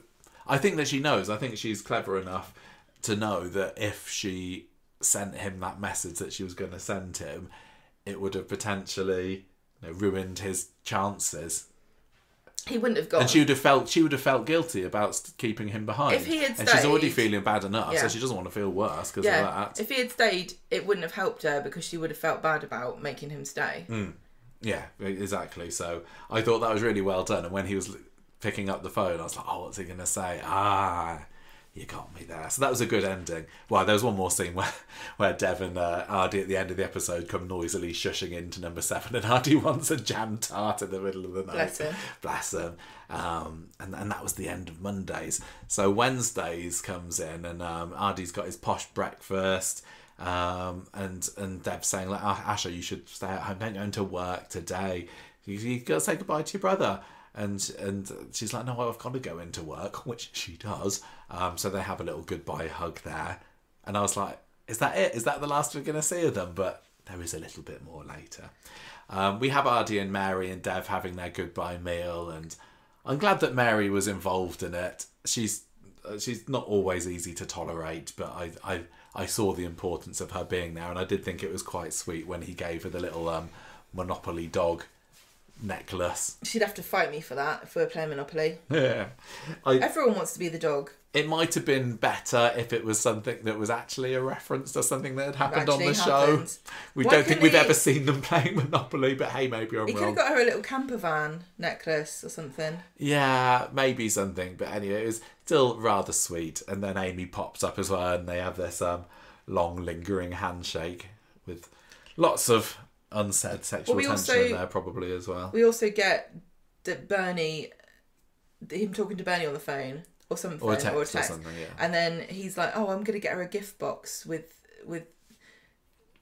spiritual things from India. And again, it's like he's gone, I'm just going to Google. Apparently India is known they for love crystals over there. Wow. I bet no, to be fair, I bet Bernie would like a bottle of water from the River Ganges. Oh no. What? No, isn't it a bit...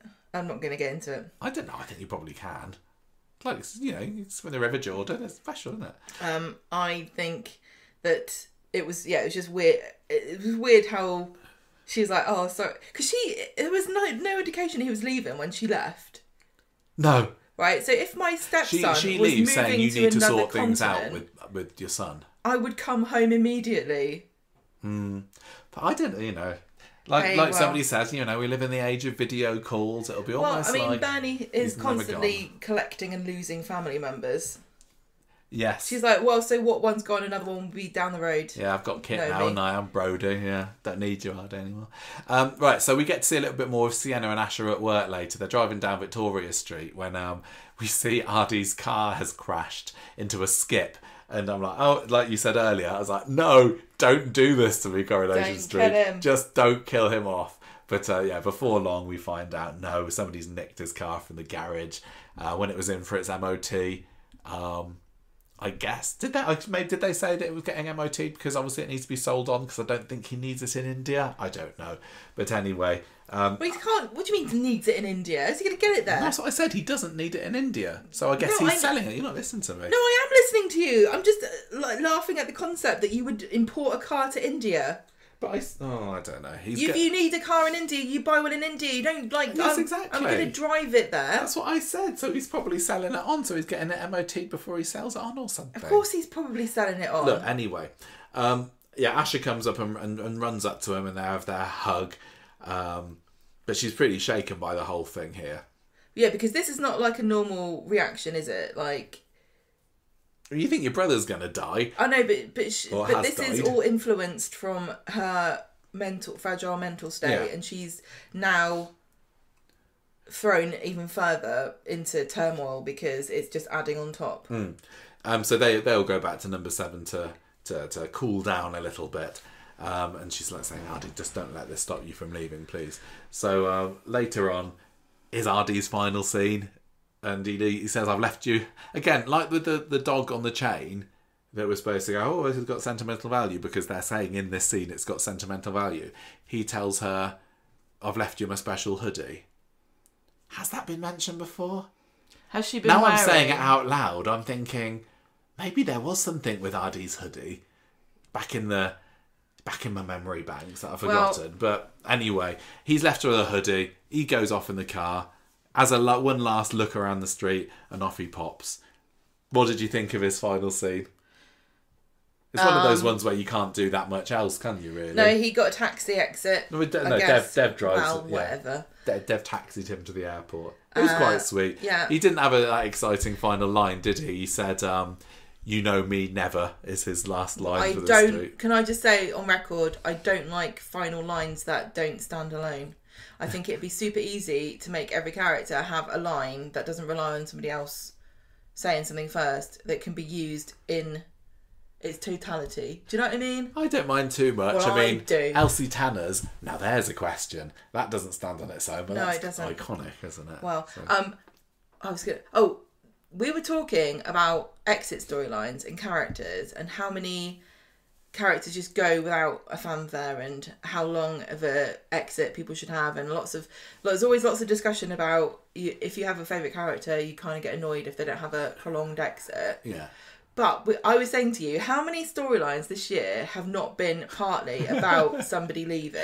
I know they have. So many of this year's stories have had to revolve around a character's going to be leaving through this.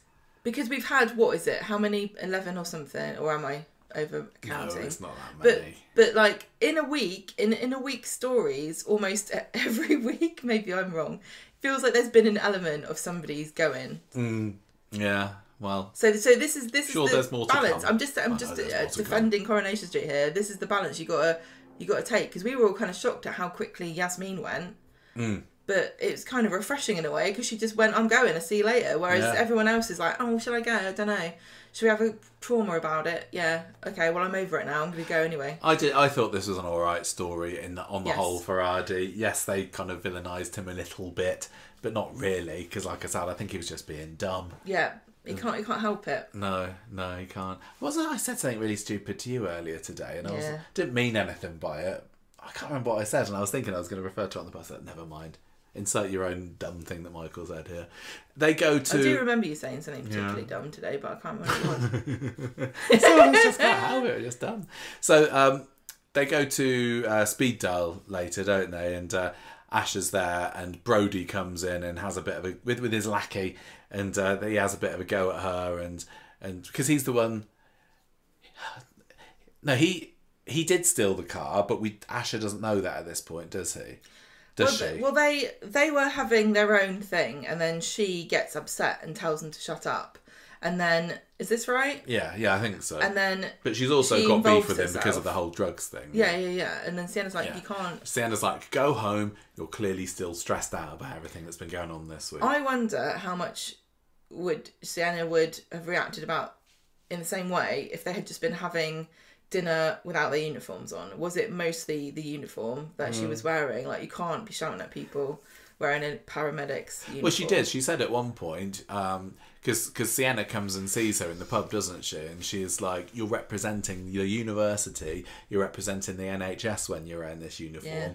Yeah. You can't do this, anything more like this, and I'm going to have to report you. Well, I want to have my lunch as not being in the NHS. Thank you very much. Exactly. Was that the pub or was that her house? I can't remember. See, the good thing about being a teacher is you can just slag everyone off all the time. Nobody knows you're a teacher. Asher, they can, because it's my patches on my suede jacket. And your black-rimmed glasses. And my mortarboard. Yes. I'm wearing. You boy, sit down! Basically, this all ends in her having this lovely scene with Lisa, doesn't it? Which kind of came out of nowhere, and nobody was asking for it, but it was really quite nice and effective, wasn't it? As another character who also probably has the worst days ever, being constantly abused and roughed up by members of the public. Well, having Lisa... I think it's going to be a bit worse, isn't it? In the way that people are going to automatically hate you. Yeah. Obviously, Asher has probably more trauma. I imagine she deals with more trauma in a day than Lisa does. But nobody's happy to see Lisa. Some people are happy to see Asher. Thank goodness, a paramedic. Yeah, exactly. Anyway, Asher says, like, how do you cope with all this aggro? And Lisa says, look, you just get used to it, really. Just understand it's not personal. So but see, this is the thing. It was personal, in a way. It wasn't that she was a paramedic. It was partly personal. And then they talk about it later because Lisa goes home with Asher. Yeah, and Asher shows her the scratches, and Lisa says, look, you need to report this. This is a criminal offence. By the time we get to the end of Friday, she still hasn't. No, but Lisa's like, oh my God, this is so cool. This is my thing. I do criminal stuff. Why didn't she just take her report then? She's not allowed to do that. Off the clock. Don't know. Friday, yeah, we don't have a whole lot. There was a nice little moment with Dev fondling Ardy's golf trophy towards the beginning of the scene, and he's leaving him a sad voice message. But yeah, really, we just get a bit of Asher and the girls meeting up in the pub, and they're all telling her how great she is at her job. Because it's Summer's birthday, isn't it? What? Dev and Asher kind of clash a bit, and I can't remember if it's at the beginning or the end of the episode, where he kind of like tells her, you got to make your own dinner, I've got my own stuff to do. Oh, yeah. And he's like, you've got to like stop drinking, you're going to work, you can't be doing this, you've got to pull yourself together. Everyone on Friday is the day that everyone tells Asher that she's doing a bad job. She sees Lisa, and Lisa's checking up she's all right, and have you reported this person yet? I think she says, or implies that, I can't remember. Asher's like, no, I'm fine.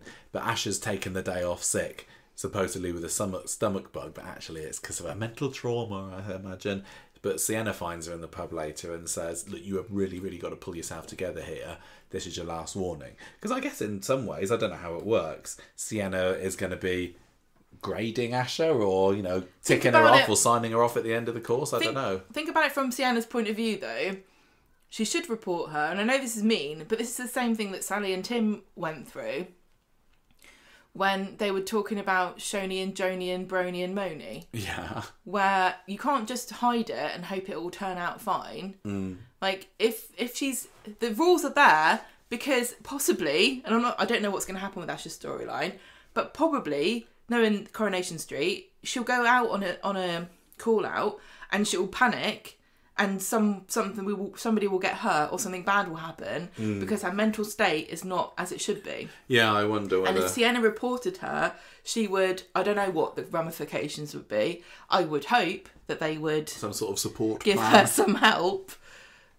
Yeah, I would hope so. Especially, now she's in the final furlong of her course. They're not just going to say, well, not for you. But this is like an example of where doing the right thing means being a bit mean to somebody. Yeah, I think she is going to be a qualified paramedic in the end. I think it'd be. I think it'd be a wasted opportunity if she's not. I don't know what else she would do, and I think at the moment the way Corrie is, it can't resist having another emergency services cast member.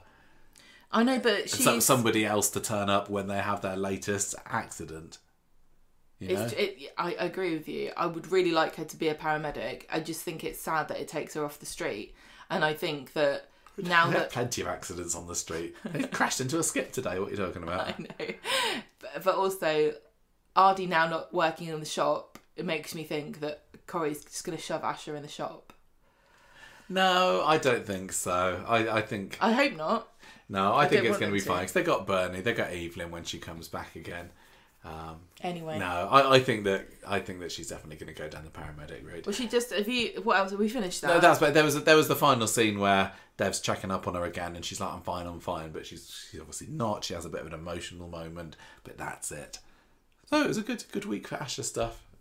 It was a good week for Asher as a character development, but not as not for Asher fans, because it's sad.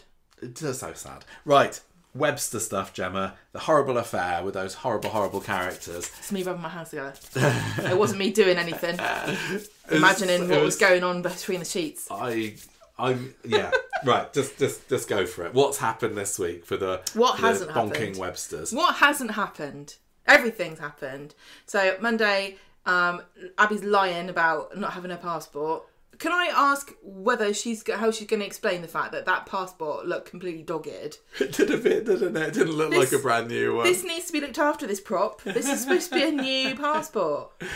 I wonder whether it was just like one of the cast of the crew was like, can you just bring a passport in? Just grab it out your drawer and bring Has anyone got a black passport? Maybe it was Sally Carman's actual passport. You never know. She needs to take better care of it. She's going to get a denied entry if she's not careful. But at least she did not that she was doing that to no, she's not denying Carl. entry to Carl for sure.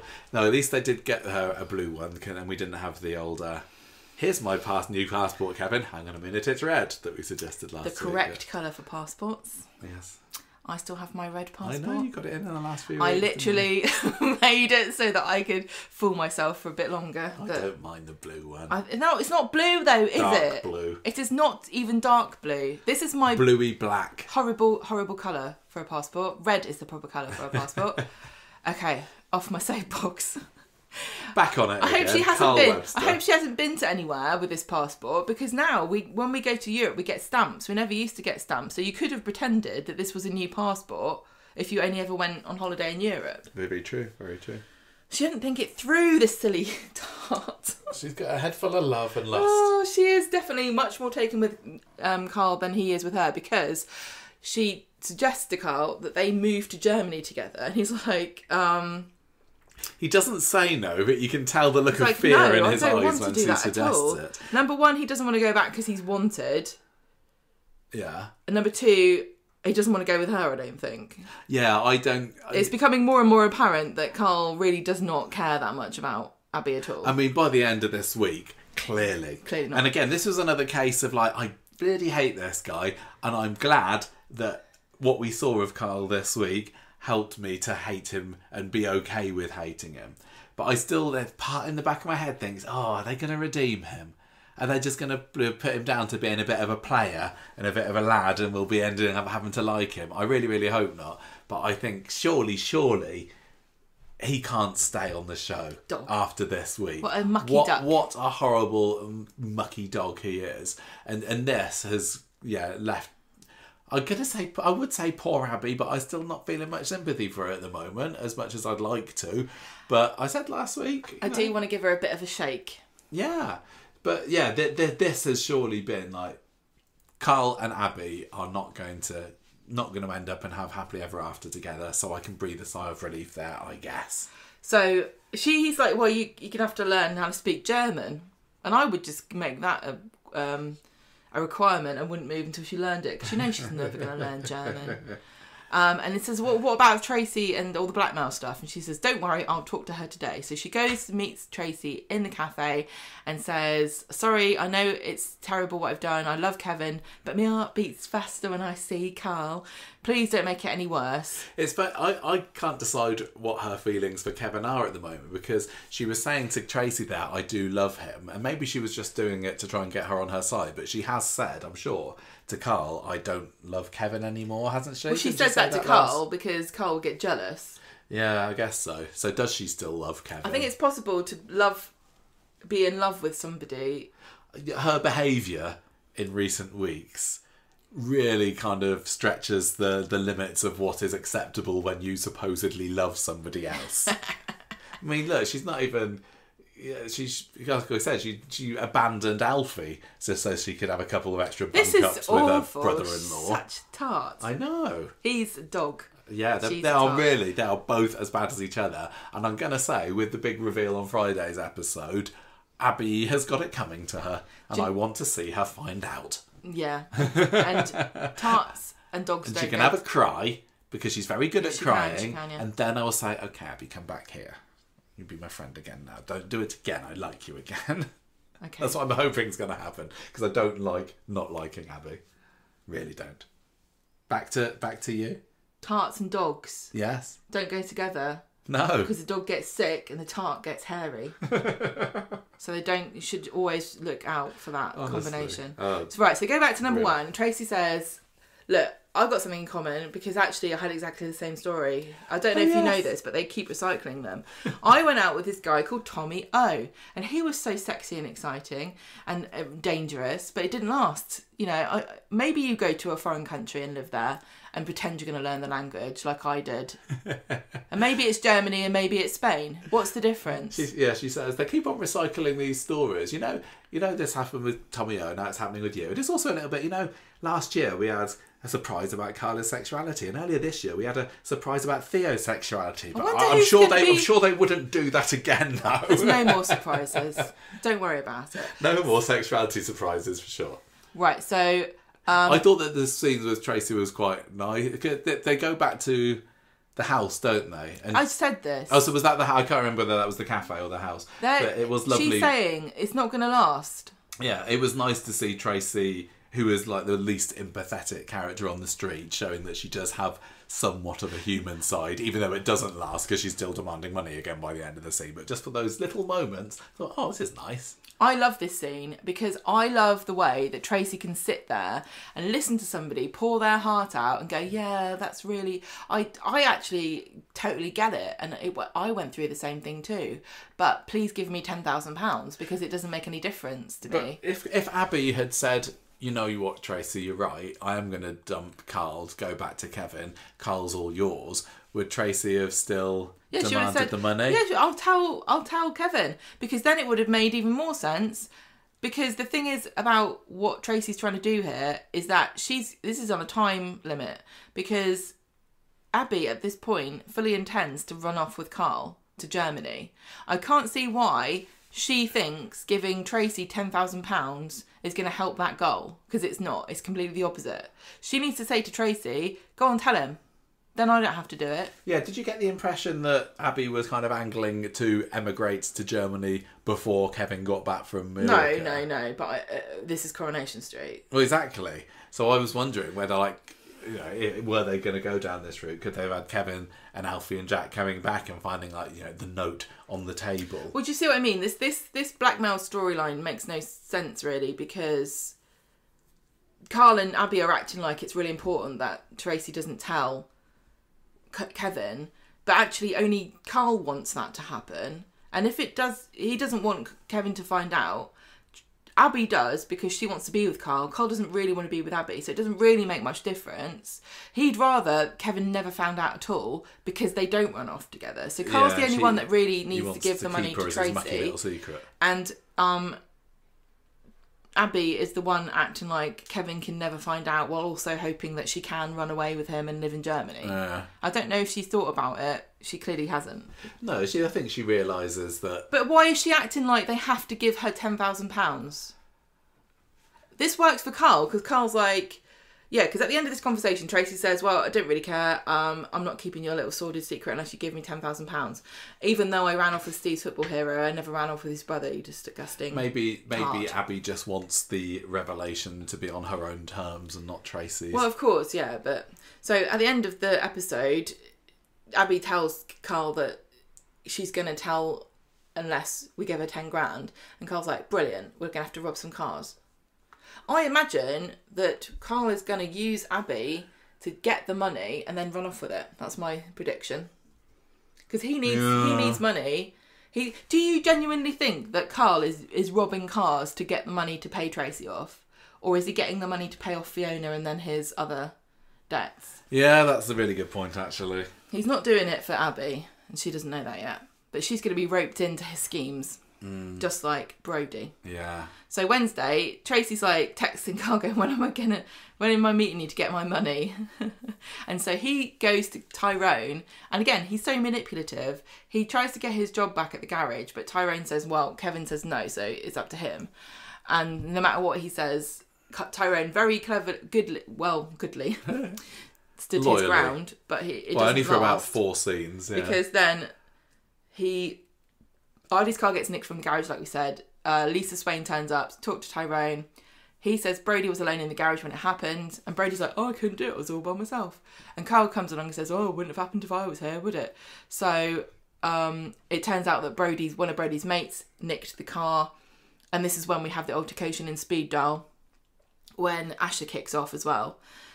So Brody still hasn't redeemed himself to the extent that I'm thinking that Corey wants us to think he's a all-round good guy, because he's still got all these faceless minions to do his bidding. He's always getting them to do something. He is being manipulated by Carl, and I think, you know, he could have said boo-hoo. No, but I think probably Carl, he wants money as the for older man, girls. got to take the blame for this one mostly. But yeah, it's interesting because Brody, I thought he was just supposed to be, you know, a little sweet angel now, but he does anything. He'd do anything for the girls. Ugh. Is this for the girls? I don't know. No, well, whatever. I think it was a bit of a bad move from Tyrone to let Brody alone at the garage anyway. He's been working at there 5 minutes, and he's an ex-con. But he also had something important to do.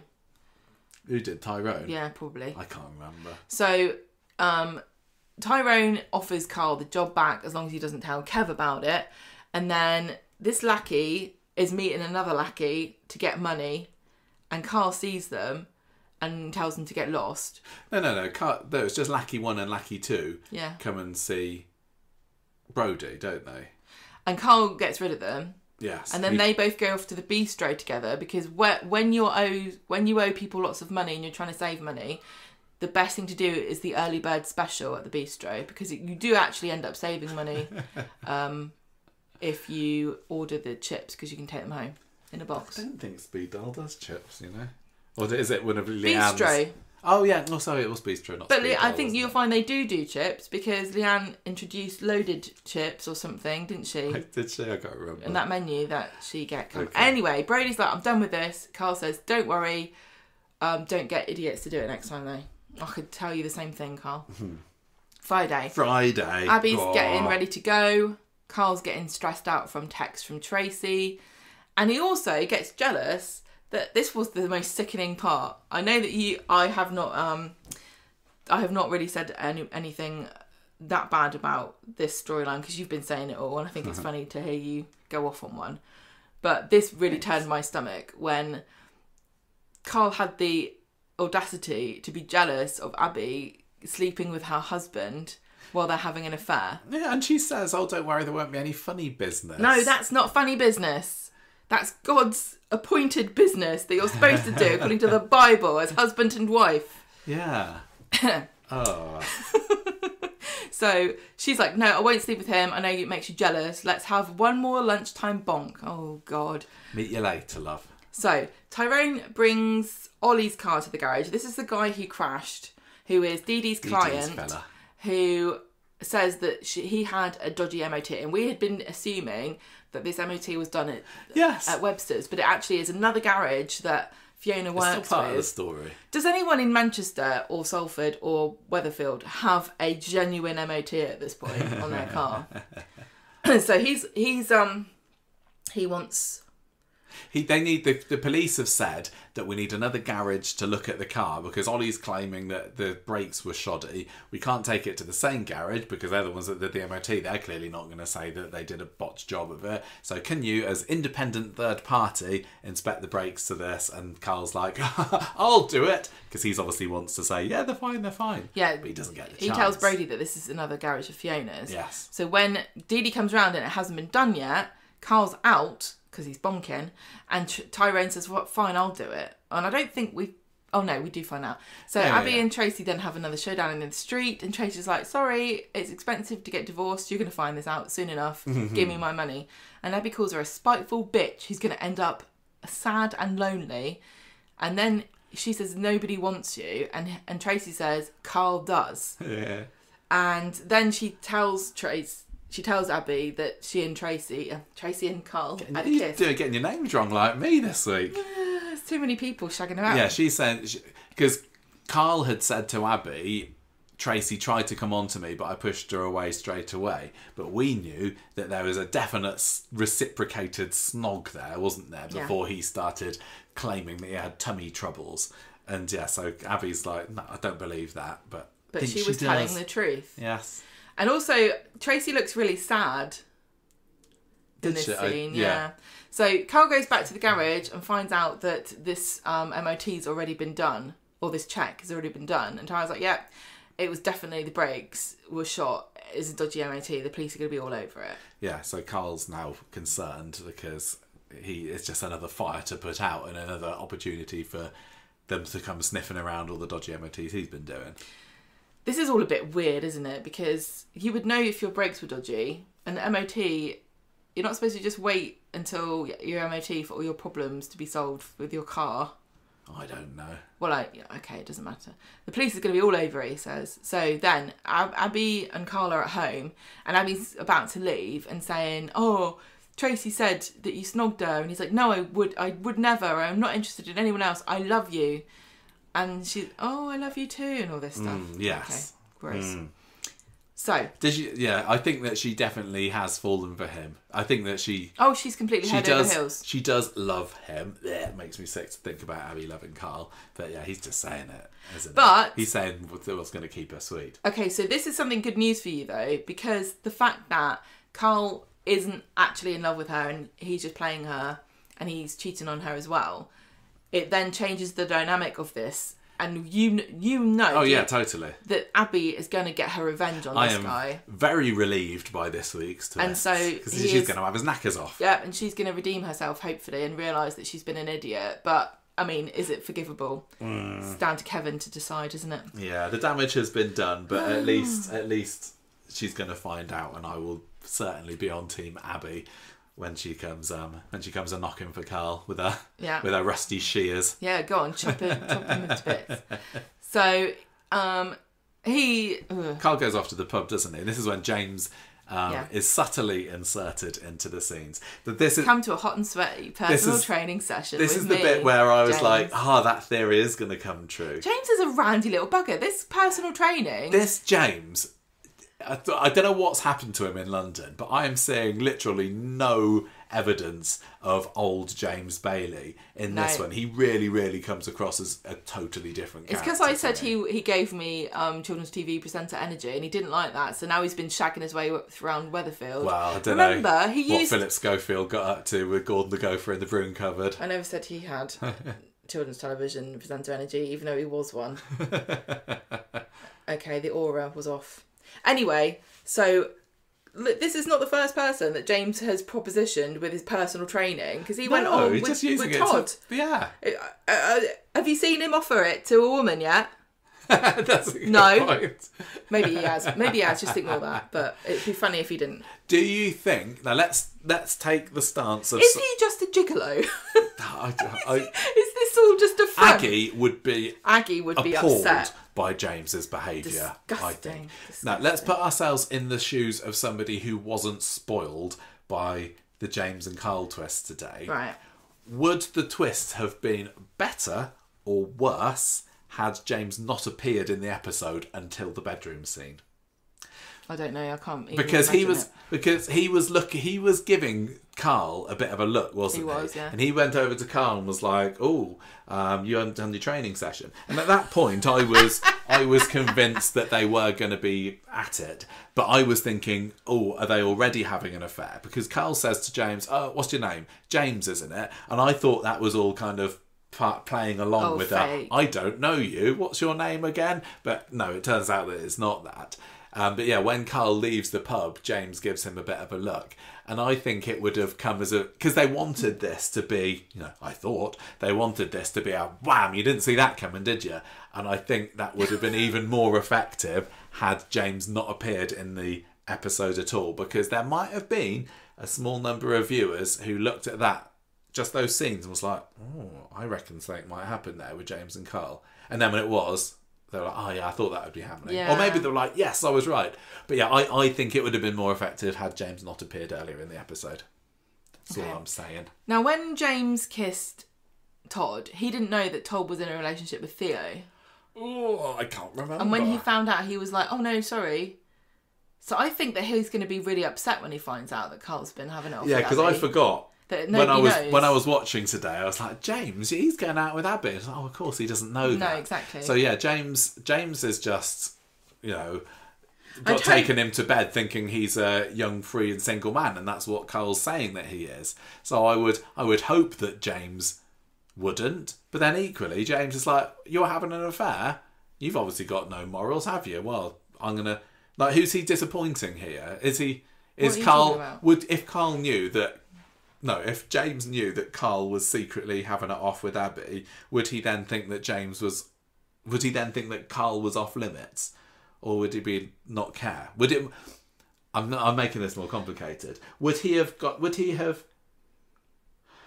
I don't know. I don't think that he would have slept with Carl if Carl had been openly dating somebody. Okay.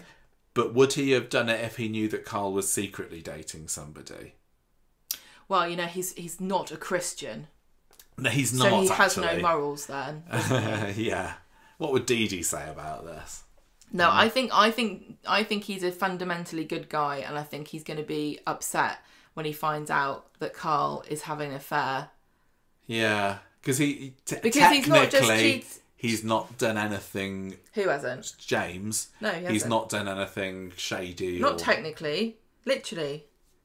What do you mean not technically? But it's funny because he's not technically. No, okay. He's still. So in that case, then I can't remember what they say afterwards. This is so stupid. Does Carl kind of imply to him, this is a secret, don't tell anybody? Or is James going to be, seeing Carl in the pub next week and say, all right, mate, hey, he's a good shag, sort of saying it to Ed. Oh, my God. It's like, oh, my God. We sound like two people trying to read rules off of an RPG that we've never played before. James definitely says, no strings attached, mate. To see you again, if you want to. He's not looking for anything serious. No, but he will see him again. So by saying no strings attached, it doesn't necessarily mean I don't care if you're shagging someone else, but it certainly doesn't mean I am at 100% now your boyfriend and I will get upset if I find out that you're dating anybody. Do you see what I mean? Like, saying no strings attached makes me feel that he is not gonna necessarily, it's not a given anyway he's going to react to finding out about Abby and Carl. It feels like, when it comes out, because it will, clearly, so? That it could happen by James inadvertently saying something that he didn't realise that Carl was really desperately wanting to keep a secret. If Carl's sneaky, he'll say, I'm in the closet, don't tell anybody about us. Yeah, I guess so. Anyway, betray my manly mechanic persona. Yeah, like James is like, I know I had to pretend to be straight when I was a manly footballer. Yeah, no gay mechanics, no gay footballers. No, it's not allowed. Yeah, I've heard me that. and you are the same. So Tracy comes and starts chatting him up, and where are we? Oh yeah, we haven't had that bit happen. Yeah, because James is like, come and have this personal training session, and Carl's like, I'm not in the mood. Then Tracy comes in and starts chatting Carl up. And he says, no, I don't fancy you. Leave me alone. You're blackmailing me. Then Abby goes to Tim. This was funny in the cab office. She said, somebody beginning with T is winding me up. And he's like, oh, who could it be? It's not me, is it? And then he guesses it's Tracy, which is probably a bit of a giveaway that might be a clue that gets her caught. This is a bit of a silly thing to reveal. Because she doesn't confirm one way or the other, does she? Was that Abby, was it? Yeah. I can't remember. Yeah, because she's going off to the airport, isn't she? And then Asha comes. No, who was it? Yeah, Asha came. No, Alia came in. Yeah, because she needed hello, I need an appearance this episode. Can I have one line, please? So, Carl has a go at Dee Dee in the pub for not telling him about the car because it's made him look lazy. And James tells him to back off because what is he moaning about? Yeah. I don't know at this point what he's going to achieve by moaning at her. Again, I wondered whether that was all part of the ruse, but there was no ruse. There was no ruse. No. They obviously then got chatting because it obviously turns James on when you slag off his sister. I wonder how it happened because it was a little bit like when Carl took Tracy out the pub a couple of weeks ago, and we'd said at that point in the podcast, oh, what happened when Carl took Tracy out and then he turned out to be in bed with Abby? But it was later pointed out to us quite correctly that there was something in the dialogue with Carl saying that he'd binned Abby off. But yeah, how did they go from that to sleeping together? Like, James gave Carl a look as he left. What, how did... I don't know. Did he like, you gave me a bit of like gay vibes. Are you gay, Carl? I don't know. I just wonder. Tracy goes to the hotel room to see Carl, and she's got her voice recorder on, and she's trying to trick him, but then her phone beeps, and he's like, no. You can't trick me. And she says, fine, I want my money, please. That was a little bit weak, because it's like, well, phones beep all the time. And apart from when you're recording something, so why did it beep? What phone is this? So Carl goes back in the room where James is in the bed. Crikey. They've had a lovely afternoon playing Monopoly. And they took it in turns being the dog. They're both dogs. No, Carl is the dog here. No, Carl James is not. Dog. James is innocent. James was the football. Is there a football in Monopoly? I don't know. Remember. What else is there? An iron. Who wants to be the iron? Right, so they've had a lovely time. Definitely up for doing it again. And then Carl gets a phone call from Fiona, rushes back to the garage and tells Brody that Fiona's mad about the police sniffing around and they're going to have to now steal another car to pay her back for the loss that she's incurred. And Brody's like, fine, I can't see how this could go wrong. Then Carl goes back to his hotel room again and finds a note from James saying, no strings attached, but I'd like to do it again. And then Abby... Little smiley face on the bottom. I know. He should have done a little football. Did he do it on the side as well? Like he was typing it? I don't know. Then Abby calls him and says, I will... Now, he says to her, I'll be waiting for you. He says, oh, my favourite sexy mechanic. Yeah, and I was like, I hope that wasn't Kevin, because that would be weird. Yeah, and so he's still up for Abby. Yeah. Okay. So, and that was basically it. So what's your overall thoughts on this twist? Apart from, not talking about how it was spoiled on social media, but do you like that it's gone down this route?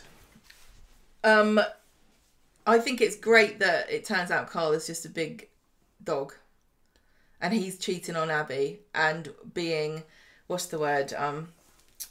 Promiscuous. No, being disingenuous and saying, oh, you can't sleep with Kevin, but I'm allowed to sleep with James. He clearly doesn't care about her at all.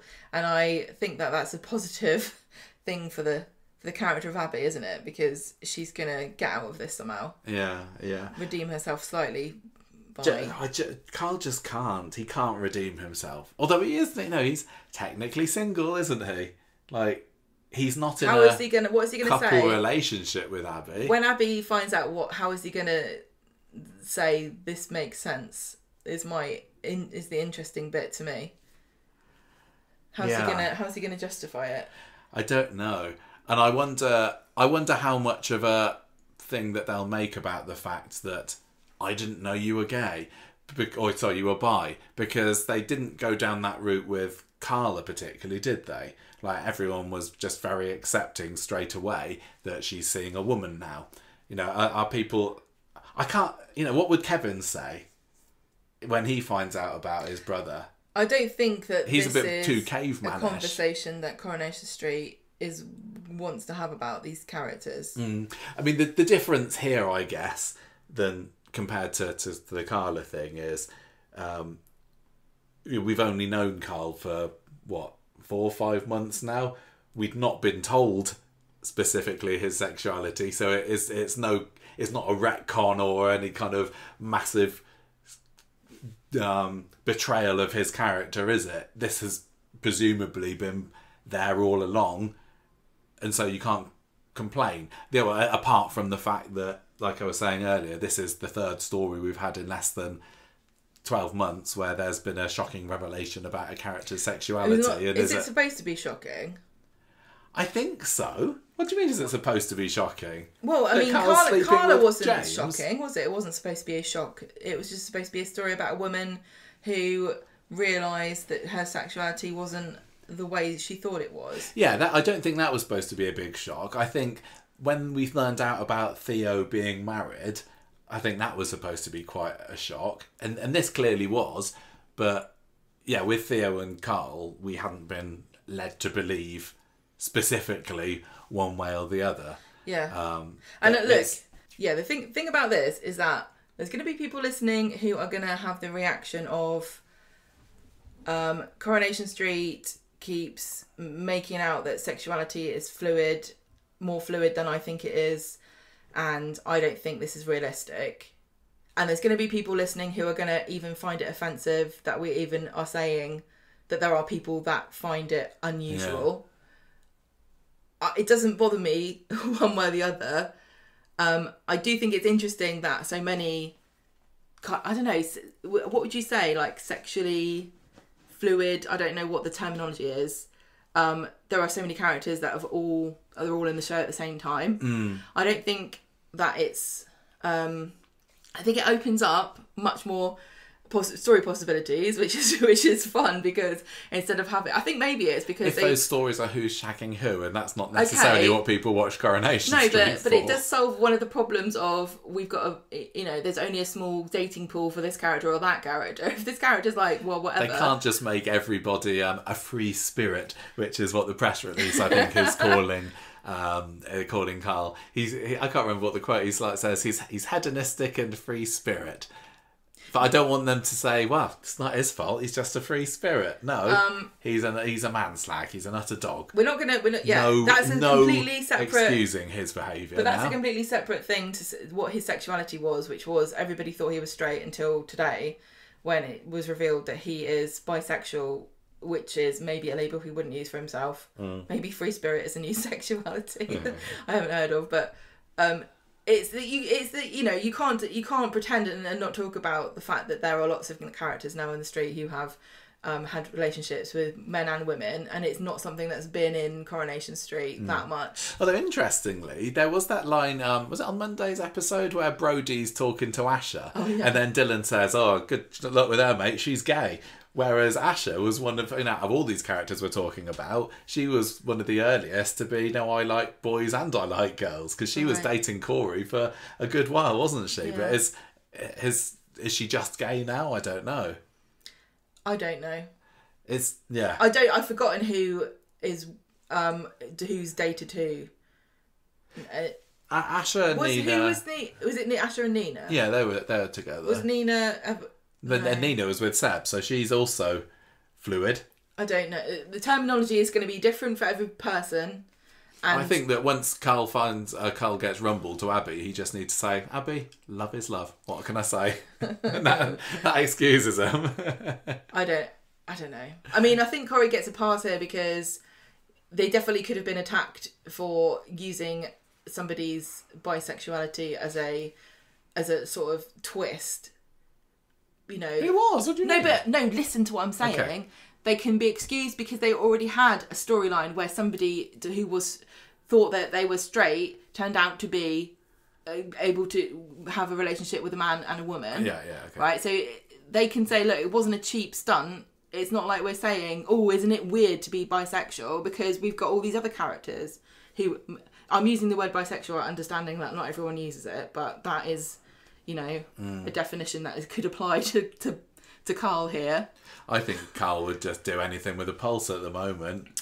What, is he pansexual? Well, no, hang on. This is where it gets murky and people start using those things to describe bisexual people, and that's why a lot of people don't like to use that label for themselves, because people act like you're some kind of weird... randy, constantly turned on by everybody, where you're not. Well, he has, he's not into Tracy, is he? So maybe we can't say absolutely everybody. No, we can't, let's not pretend that this is not something that has ever really been on Coronation Street before, apart from in the past few years. It's really difficult to talk about. When the dust settles on this and we all come to terms with how we want to talk about it and what words we want to use and what's taboo and what isn't, then it's going to be easier to talk about. But at the moment, I'm very aware of the fact that some people are going to get super upset by anything you say because they've only ever heard it talked about as an attack. Yeah. And I understand that it can be really triggering when you don't know why somebody's talking about something that's really personal. This sexuality stuff is super personal, but because Coronation Street's put it on the screen for millions of people, suddenly everyone's talking about it. Yeah. And it's going to be painful and it's going to be awkward and it's going to be uncomfortable to talk about these things because we're still not properly at a stage where everyone agrees on even the word bisexual. To me, it felt like a very neutral term that we were always taught when we were kids. You can be gay, you can be straight, you can be bisexual, and some people really hate it, and lots of people don't use it because it's got a stigma attached to it.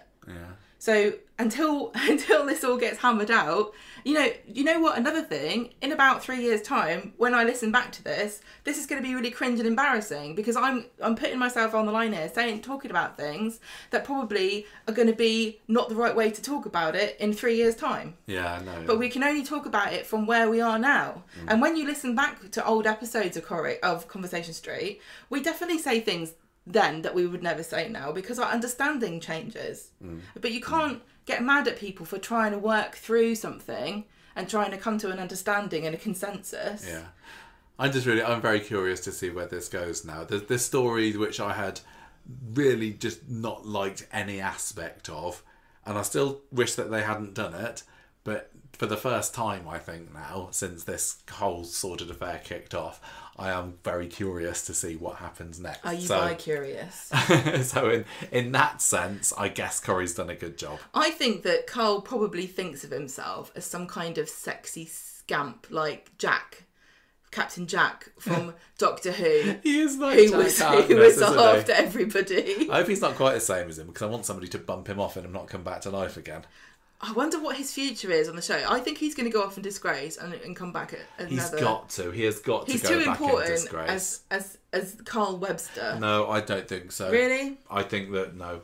I mean, we had, what is it? Ken's son and grandson, they came into it for the 50th, and they threw Ken's son under the bus, didn't they? Lawrence, is it? So just because he's got the name Barlow attached to him, and Webster certainly doesn't have the same clout as that. So I think that it wouldn't surprise me if by this time next year, maybe earlier, hopefully earlier, Carl Webster is gone, never to be seen again.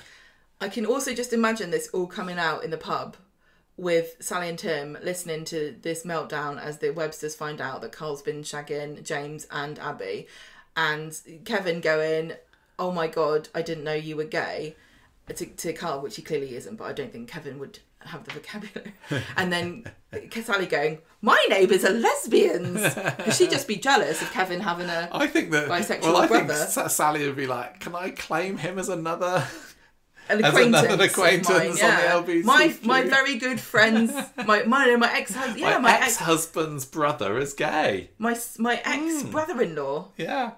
Nice. Good for you, Sally. She's like, maybe she's going, "Oh damn it, I shouldn't have divorced Kevin after all, and I could have had another one in the family." Hey, Sophie, you'll never guess what. My rainbow family grows ever stronger. Yeah, it will be when anyway, nice development this week. And interesting too that Brody is not being properly rehabilitated on the fast track like Mason was. Yes, quite exactly. What do you think is going to happen to him? He's going to get away with it, isn't he? Because it's all going to be horrible Carl's fault. Yeah. Carl's going to have to take the fall for coercing him into whatever. And it's very handy to have a bent copper as your dad. Well, yeah, quite exactly. I think that Kit's, because I can't remember where they're at the moment, because I really, really don't care that much about the current state of Kit and Brody's familial relationship. I think probably Kit doesn't want... No, Brody doesn't want anything to do with him, maybe. I thought they were friends I don't know. But anyway, if Brody gets himself into trouble, which I think he just might do, having Kit there to turn aside and... But the thing is that Lisa Swain's involved now in this car theft. She's involved in that. No, but this is going to be interesting because Kit is obviously going to be trying to hide things to protect Brody, but Lisa's now involved in sorting this out, because not only is she involved with the car theft, but she was also trying to sort out the MOT thing. What's going to happen? Is she going to have to decide whether to turn away and let Brody cover for his kid or what? I don't know. God, police stuff, eh? Let's have a relationship story that doesn't involve that. It's the Undertaker under the thumb story next, which is another I'm glad that we hated Theo straight away story, because it is like both of these. I mean, we've not really enjoyed these characters, Carl and Theo, but at least we were right to not like them all along. That's what I'm taking away from this, because Theo gets worse and worse this week. It's mostly this week's story is about him.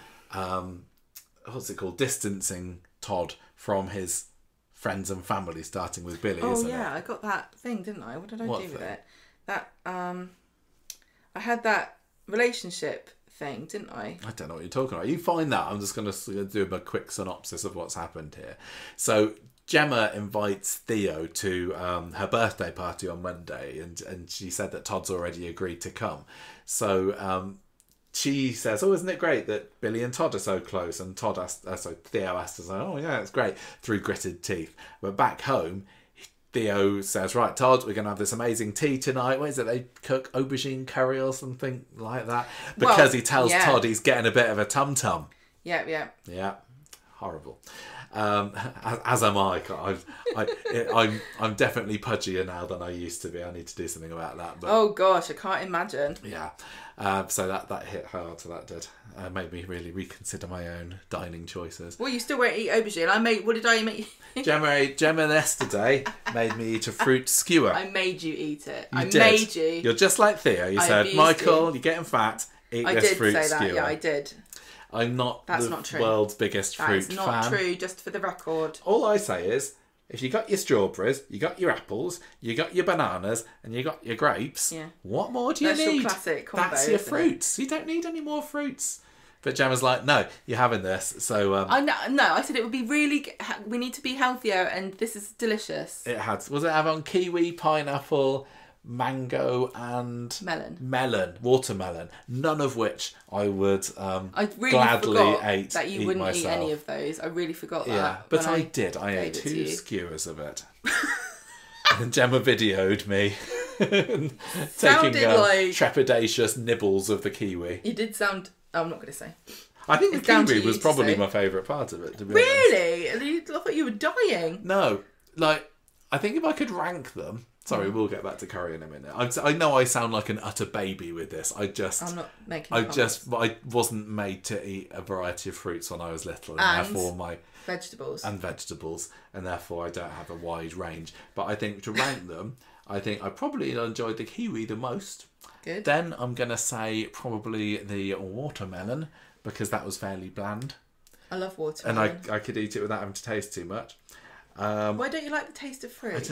I do like the taste of some fruits, just not these ones. All right, okay. And then what was it? Pineapple and mango. Mango's a tricky one. Yeah, I think probably that was my least favourite. It can very often not be that good. Yeah, but I really am not a pineapple fan, and then mango is after that. So. I know lots of people listening to this will also be quite fussy and nobody's as fussy as me. I know I'm so fussy. There are plenty of people that don't eat. It's just probably good for you to try to branch out. But also, like Theo, you do sometimes foist aubergine on me. No, it was a courgette. It was courgette, wasn't it? What did I do to make you eat a courgette? Sometimes you say we're having courgette, and you can eat it because it's healthy. It's totally normal. I know. Luckily, you don't share any other traits with Theo. I love cooking, and I love eating things, and I grow fruit and vegetable on my allotment, and you don't eat most of it, and it really breaks my heart. The tomatoes and so every so often I might put a courgette in something. I just remember having a really horrible courgette dish that my mum made me when I was very young. What was it? I don't remember. I think it was just plain courgette. And it scarred me. What did she do to you? I don't know.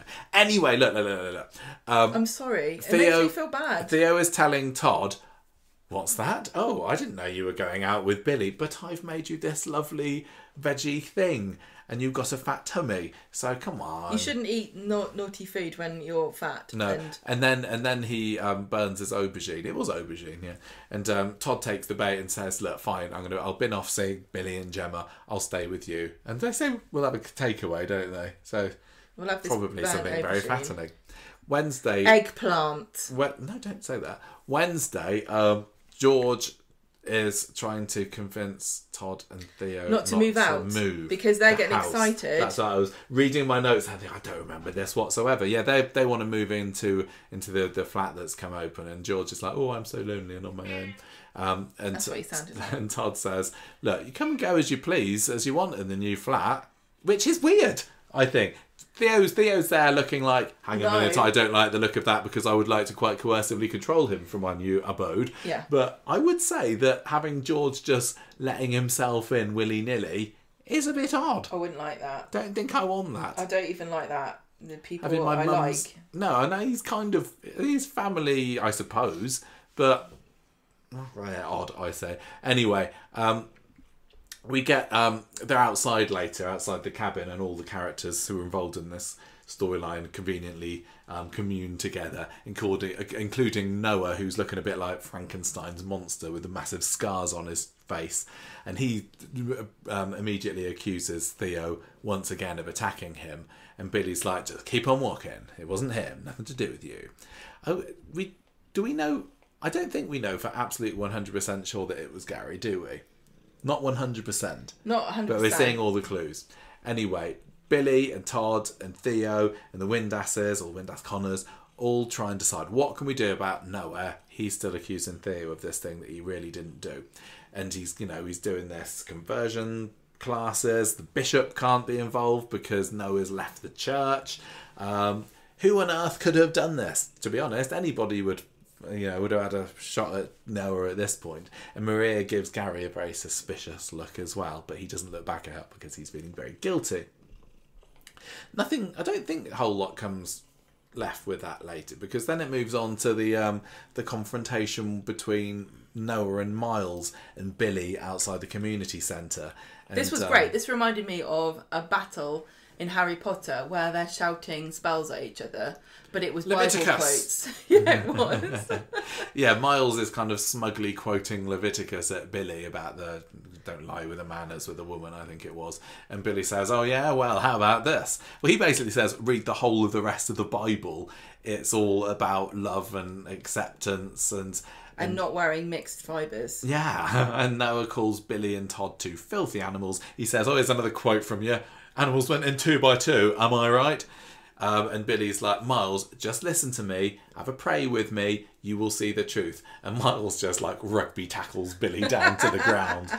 Because he's been... I mean, sorry, it was just the juxtaposition of the very reasonable conversation and then just, I don't know how to do about this, so I'm just going to attack you. I was imagining it happening in a Harry Potter battle where they just can't work their wand properly, so they just punch somebody, which would probably work. I thought that it was that Miles's change of hearts were a little bit abrupt. I suppose it makes sense that, Noah's been living with his family for what, a month and a half now.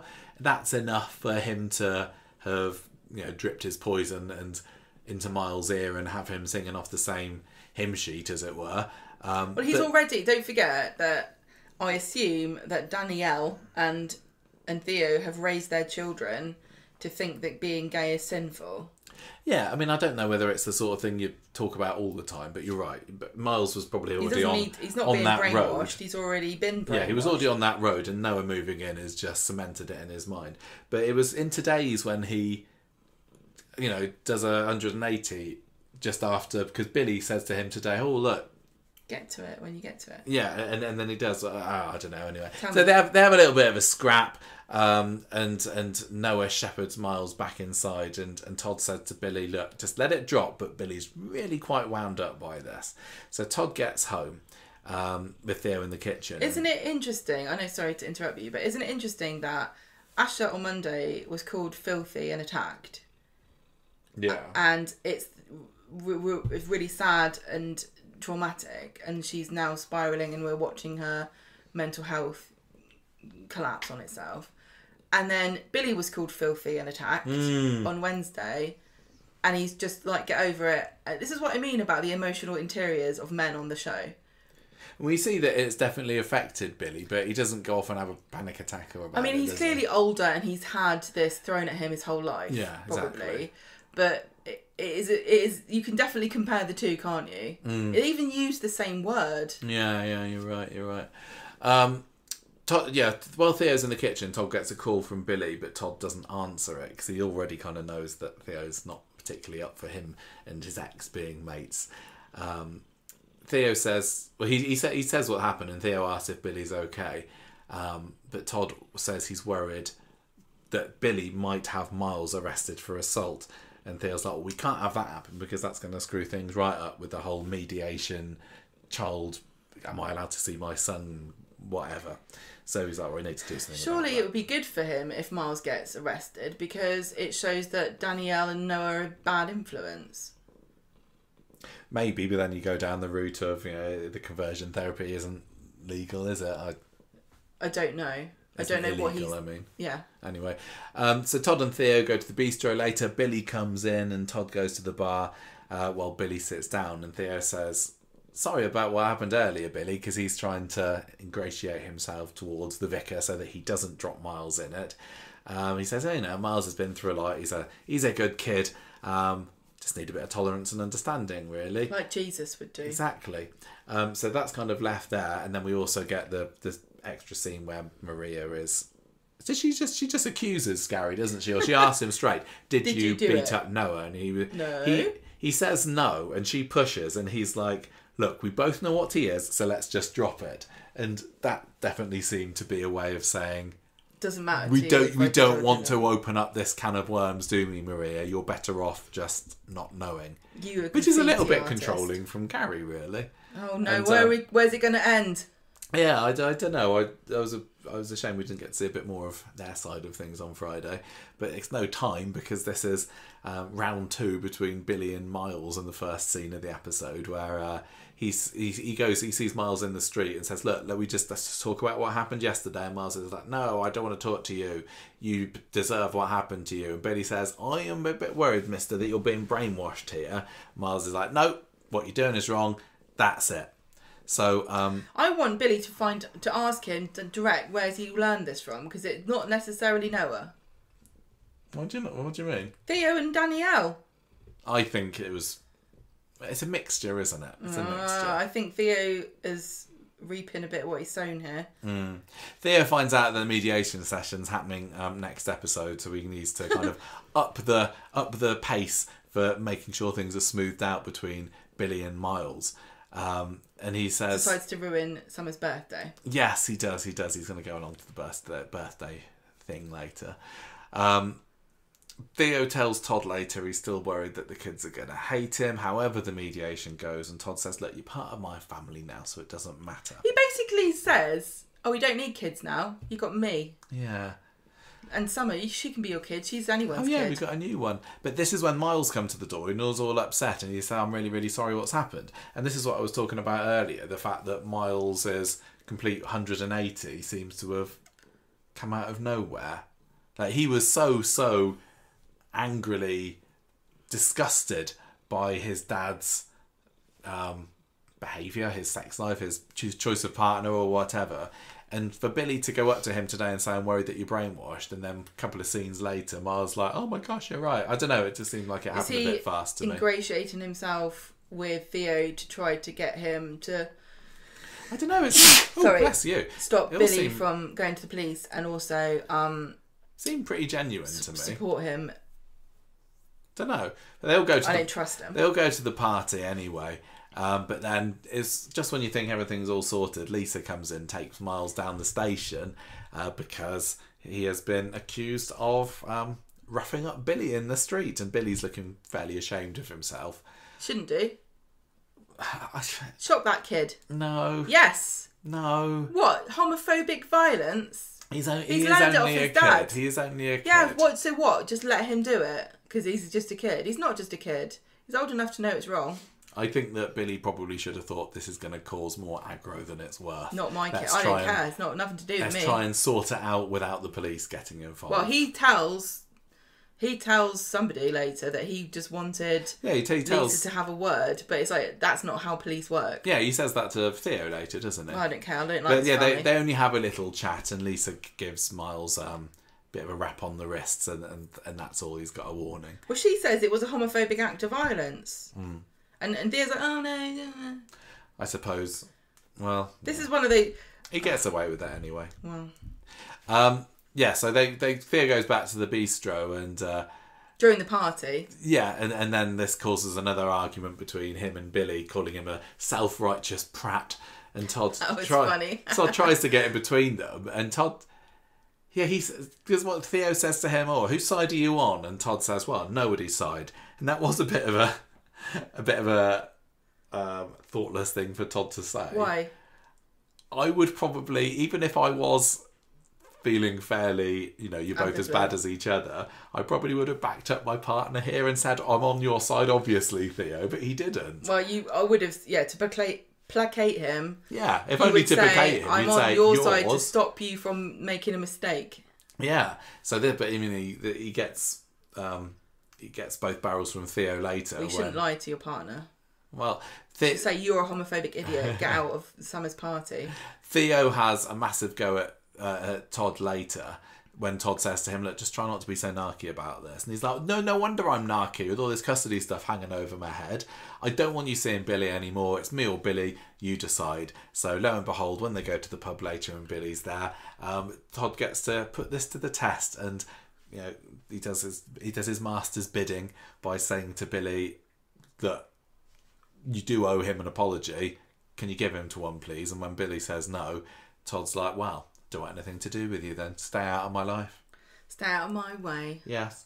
So it's all very textbook coercive stuff, to be fair to here? Todd, he does put up a mini fight and says, I can't just never see Billy again. He's my friend.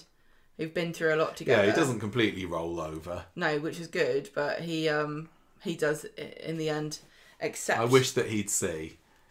Well, as an outsider, it's just like so obvious. It really is. That Theo is a horrible man and a really, really nasty piece of work. And again, you can say you like, I think Theo would see it, but you could have said that about Yasmin a few years ago, couldn't you? So yeah, he's an horrible git. So's Carl. At least we've got that. Can I say quickly about this? It's very, very interesting because there's a couple of Corrie things that link into a programme that we're watching at the moment called The Jury Murder Trial, which is the most infuriating show.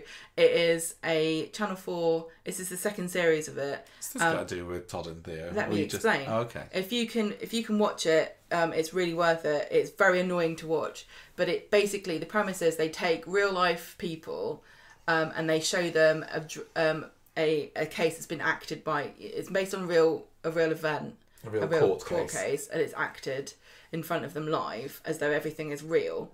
And then you get to hear what they think, and as the story progresses through, their mind is changed and who thinks what and why, because you also delve into their backstories, these jurors, about their own histories with things. Yeah, and why it's made them think a certain way. Yeah, and the story that they're doing in this season or series of The Jury is about a woman who stabs her boyfriend to death, who was being abused, domestic violence, and also a bit of coercive control and everything. And so a lot of the people are talking in the jury to each other about their experiences of domestic violence and abuse. And it's really interesting because I'm seeing some of it in this Todd and Theo story at the same time as Tracy is on trial in classic Corrie for pretending to have been abused by an abuser who was abusing other people, and also Tracy a little bit, Charlie Stubbs. Yeah. So it's really, really interesting to see these three stories like playing out at the same time. The Tracy and Charlie, the Tracy court stuff is really, really good. I don't know how much I appreciated it at the time, but watching it again for the first time in nearly 20 years or so, those episodes are absolute gold. Yeah. And I just watched, I can't remember, is it yesterday's or the day before's, where the verdict is drawn. But yeah, everything with Deirdre and having her knowing that Tracy did it on purpose and then backing out of giving testimony and then going up on the stand but not being able to cope with it, it's absolutely brilliant stuff. So I would recommend, even if you're not a fan of the classic Corrie on ITV3, if you've got access to it, just watch this week's episodes. It's really, really good stuff. The other thing I was talking about earlier was that quiz. I found this website. It's called loverespect.co.uk and it is from Women's Aid. So it's obviously been designed for women who are in abusive relationships. And I hope that of course, I think they're going to address this, but a lot of the conversation and support and help is for women to flee these coercive control relationships. And there's very little about men, and even less, I think, about men who are in a relationship with another man. So a lot of the stuff that, if Todd ever realises what's happening, a lot of the stuff he's going to find is going to be quite gendered. Yeah. But it is still interesting to me how similar the mechanisms for abuse are in this relationship compared to a straight relationship. So here's some of the questions from this loverespect.co.uk about how to tell if you're in a healthy relationship. Okay, so you have to be Todd, and I'll ask you. Do they ever make you feel bad for seeing your friends and family? Yes. Okay, do they ever criticise your body or the way you look? Yes. What do they think of the way you dress? He hasn't come up with that yet, has he? No, I don't think so. But I bet he'll make fun of him for wearing his... Undertaker's uniform. Do they ever go through your phone to check who you've been talking to? No, but I'm sure it'll happen. I think that will be a development. Have they ever hurt you? Pinched, pushed, slapped, hit, or threatened to hurt you? Definitely the threats. No, he did. He roughed him up outside the kebab shop. Oh, yeah, he did, didn't he? Yeah. Oh, have they ever forced or pressured you into having sex or do sexual things? We haven't seen that. Todd's well up for it at the moment. He's no force necessary yet. What do they do if you mention breaking up? That will come as well. But he did sleep on the sofa that time, sulking, didn't he? Yeah, well, we're only at the beginning of it. Did he make Todd sleep downstairs? He did, didn't he? Oh, yeah, he made Todd sleep downstairs. Yeah, we're just at the beginning of this. I think it's going to be ramping up pretty soon. Well, some of these things are going to be things that happen. I hope that they do a good job with it, because the Yasmin and Jeff story was so lauded, wasn't it? And it feels like it was only 5 minutes ago, but it was 5 years ago. I know. It was a long time ago. 5 years is fair enough. It's feeling a little bit soon still to have the story. But it's the same sex. Yeah, one, it's the same sex one, and then you've got the whole Danielle and family involvement, so it's different. But they're going to have to do a really, really good job with it, because it will, you won't be able to help comparing it to what happened with Yasmin and Jeff. So it's a bit of a risky one, I say. Should we have a bit more light-hearted chat before we end the street talk and talk about a bit of Dom foolery? No. As good as the Joan Alone story is basically. We just say this then. Joni's been placed with her aunt, and Sally takes Shanice out for a milkshake to try and make her think that everything's going to be all right with it. That's literally. And Tim finds out that Brody took drugs to Ardy's party, which is not great for Brody. So this Dom storyline then, we had the magnificent return of Christina Boyd to the street on Wednesday. There's so many women with great hair on the show at the moment. We thought that once we'd seen the back of Daisy, there was no reason for Christina to come back on the street again, and we were very sad about that, because we've said that every time she's appeared on the street, we've loved her more, and I don't know whether this is going to keep on amping things up. I don't know whether I can think she's more fabulous than I do already, but I'm very, very happy to see her return. Is this going to be a permanent return? I don't know. Probably not, but I can only hope. Fun fact, this was the cast member that Michael spotted on his camera. Yes. This is the person that we saw when we were in Media City back at the beginning of July, and I think by then we had already heard that she was coming back to the show, so it wasn't a big surprise. But yeah, she was the person who I saw pulling along her suitcase, full of fabulous accoutrements. Probably no was, doubt. And I was too nervous to stop her and say hello, but. Wish I had, but maybe there'll be another opportunity. I love her. So we knew she was coming back. We didn't know when exactly, but yeah, she was. Did you enjoy her this week? Oh, of course I did. She's still magnificent. I'm partly, and maybe I was in this a little bit before last time. I can't remember. What? Somewhat more on her side than I am with Jenny's. Oh yeah. Jenny's being made out to be a little bit unreasonable. Dare I say needy? At the moment. No, you can't say that. And definitely a little bit unreasonable, a little bit petty, and a little bit childish. And I guess, you can argue, well, of course she's going to suspect Christina when she was scammed by her herself. But I definitely felt, I really did feel sorry for Christina this week when she was clearly very much cut up about Dom's death. And Jenny coming in and pulling open the coffin lid, as funny as it was, I was also thinking, oh, come on, Jenny. You're a grown woman now. You don't do that. And at the end of the scene, I'm just kind of hurrying through the story, really. But that scene at the end where George and Christina are having the nice meal together, I thought they've got quite nice chemistry, actually. And I still don't really see what Jenny sees in George. I don't think that they're that well suited. No, I don't. I agree with. I think it's more the forbidden fruit. But George isn't that forbidden. He Well, said he's hard to get. He said that, you know, nobody ever wants me, so I'm sure if Jenny just actually plucked up the courage to ask him out, he'd probably say yes. But, yeah, I did think that him and Christina were getting on quite famously today, and Jenny's made a bit of a tit of herself. So a tiny bit. I hope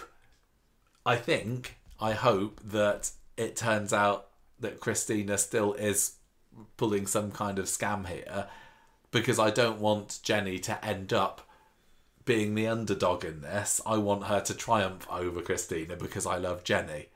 But it's just having these two women at each other's throats again. Great stuff. Do you want to, we've kind of already done it, but do you want to give a bit more of a detailed rundown of what happened? Well, they use the cabin set again, don't they? Because George is buying some magazines for the funeral home, and so Jenny asks him how it's going with his lady friend. Oh, yeah. Sam, and this is Sam. One appearance, Sam, sadly. So he says, yeah, she's just hanging out with Glenda now, but I've got this nice lady called Cheryl.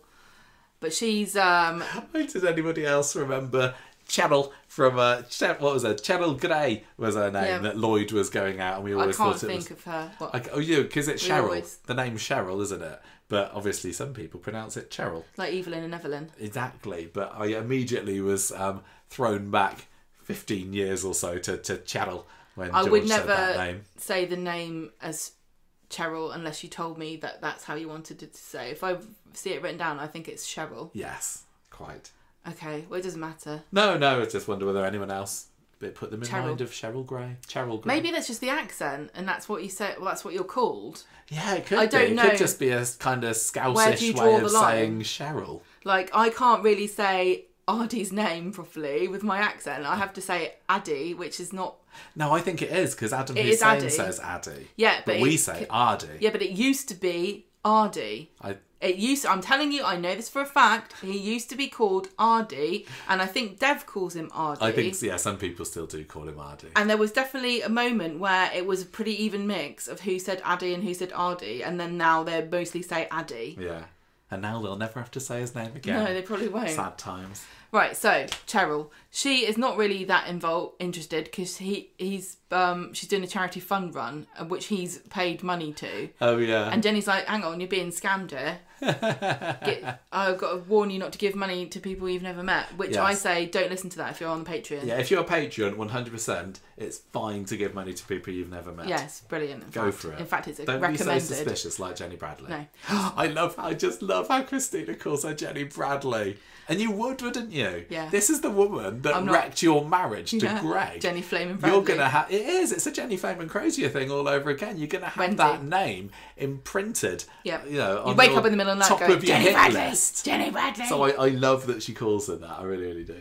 In the pub, Jenny tells Glenda that she thinks George is being scammed, and Glenda's not really bothered about it. But then in comes Christina, and Jenny immediately is kind of like a little chihuahua barking at her, going, "Get out, you're not allowed, you're barred." And she's like, "Oh, wind your neck in," and sails past him and goes and sits with George. So then Jenny goes over and she's like, "Oh, you're the con artist, you're Cheryl. Yeah, you're scamming him." And they start bickering until it comes out that Christina says, "I'm actually here to organise a funeral for Dom, who has had a heart attack and died last week." So he's the guy that was helping Christina and Daisy scam Jenny, and then Daisy... the person who we didn't even realise was an actual real person until he showed up, because we thought that it was just made up. He was flirting with Jenny on the apps, on a dating app, yeah. So Jenny gets embarrassed when it turns out that this is what George says. Yeah, she's come to arrange his funeral, but she's still suspicious. A little bit suspicious. Did you have any suspicions at all that Dom wasn't dead, or did you think, I thought he is, there's no way that George would have a fake body in a coffin. Even Coronation Street can't expect us to think that would happen. Well, I'd seen the preview picture of Christina and George together in the chapel arrest, so I was like, yeah, he's got to be dead. I don't think even Corrie would have us believe that George doesn't realise that the corpse in there is someone else. Well, the thing is, Christina's the sort of character that is very camp, and so if Dom wasn't dead, she would have made a look that we would have known that it was all a big scam. Yeah. Yeah. So she's She'd crying. have twirled that moustache, wouldn't she? What's her name? Amy Robbins. She is so good. I love her. Such a great performance. I want her to stay. Because she managed this week to be genuinely sad, but also turn it to being mad at Jenny and then kind of relaxing with George and talking and flirting with him without ever really feeling inauthentic about her grief for Dom.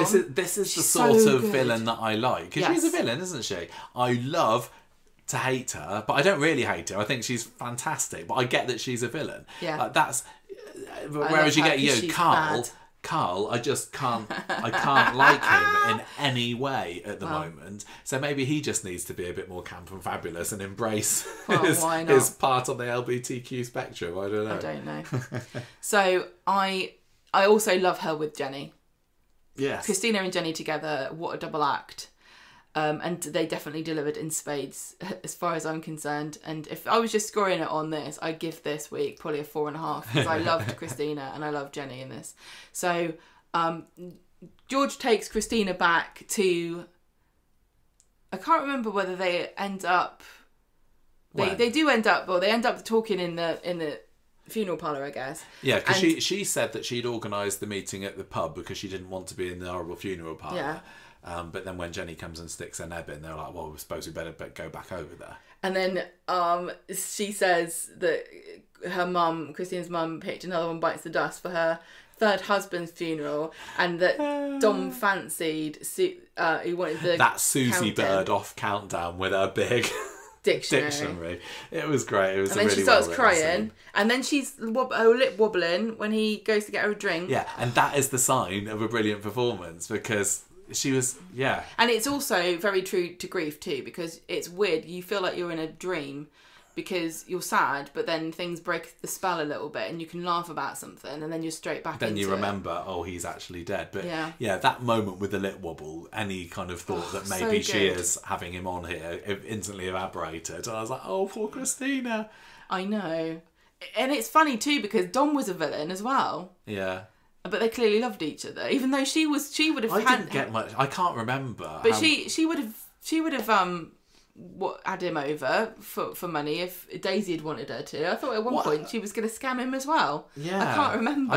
What happened in the end. I just love this kind of two thieves. Oh, because Christina was going to take the money and not give any to Daisy, wasn't she? It was going to be her and Dom were going to run off with all the money together. But I still didn't completely buy them as a loving couple. They were more just like partners in crime. I like that. I like that. There are loads of like sexy Hollywood couples where they're two like rogues, and you know that they're bad for each other, and you know that they double cross each other if they could, but they're in a relationship, and it's all you know.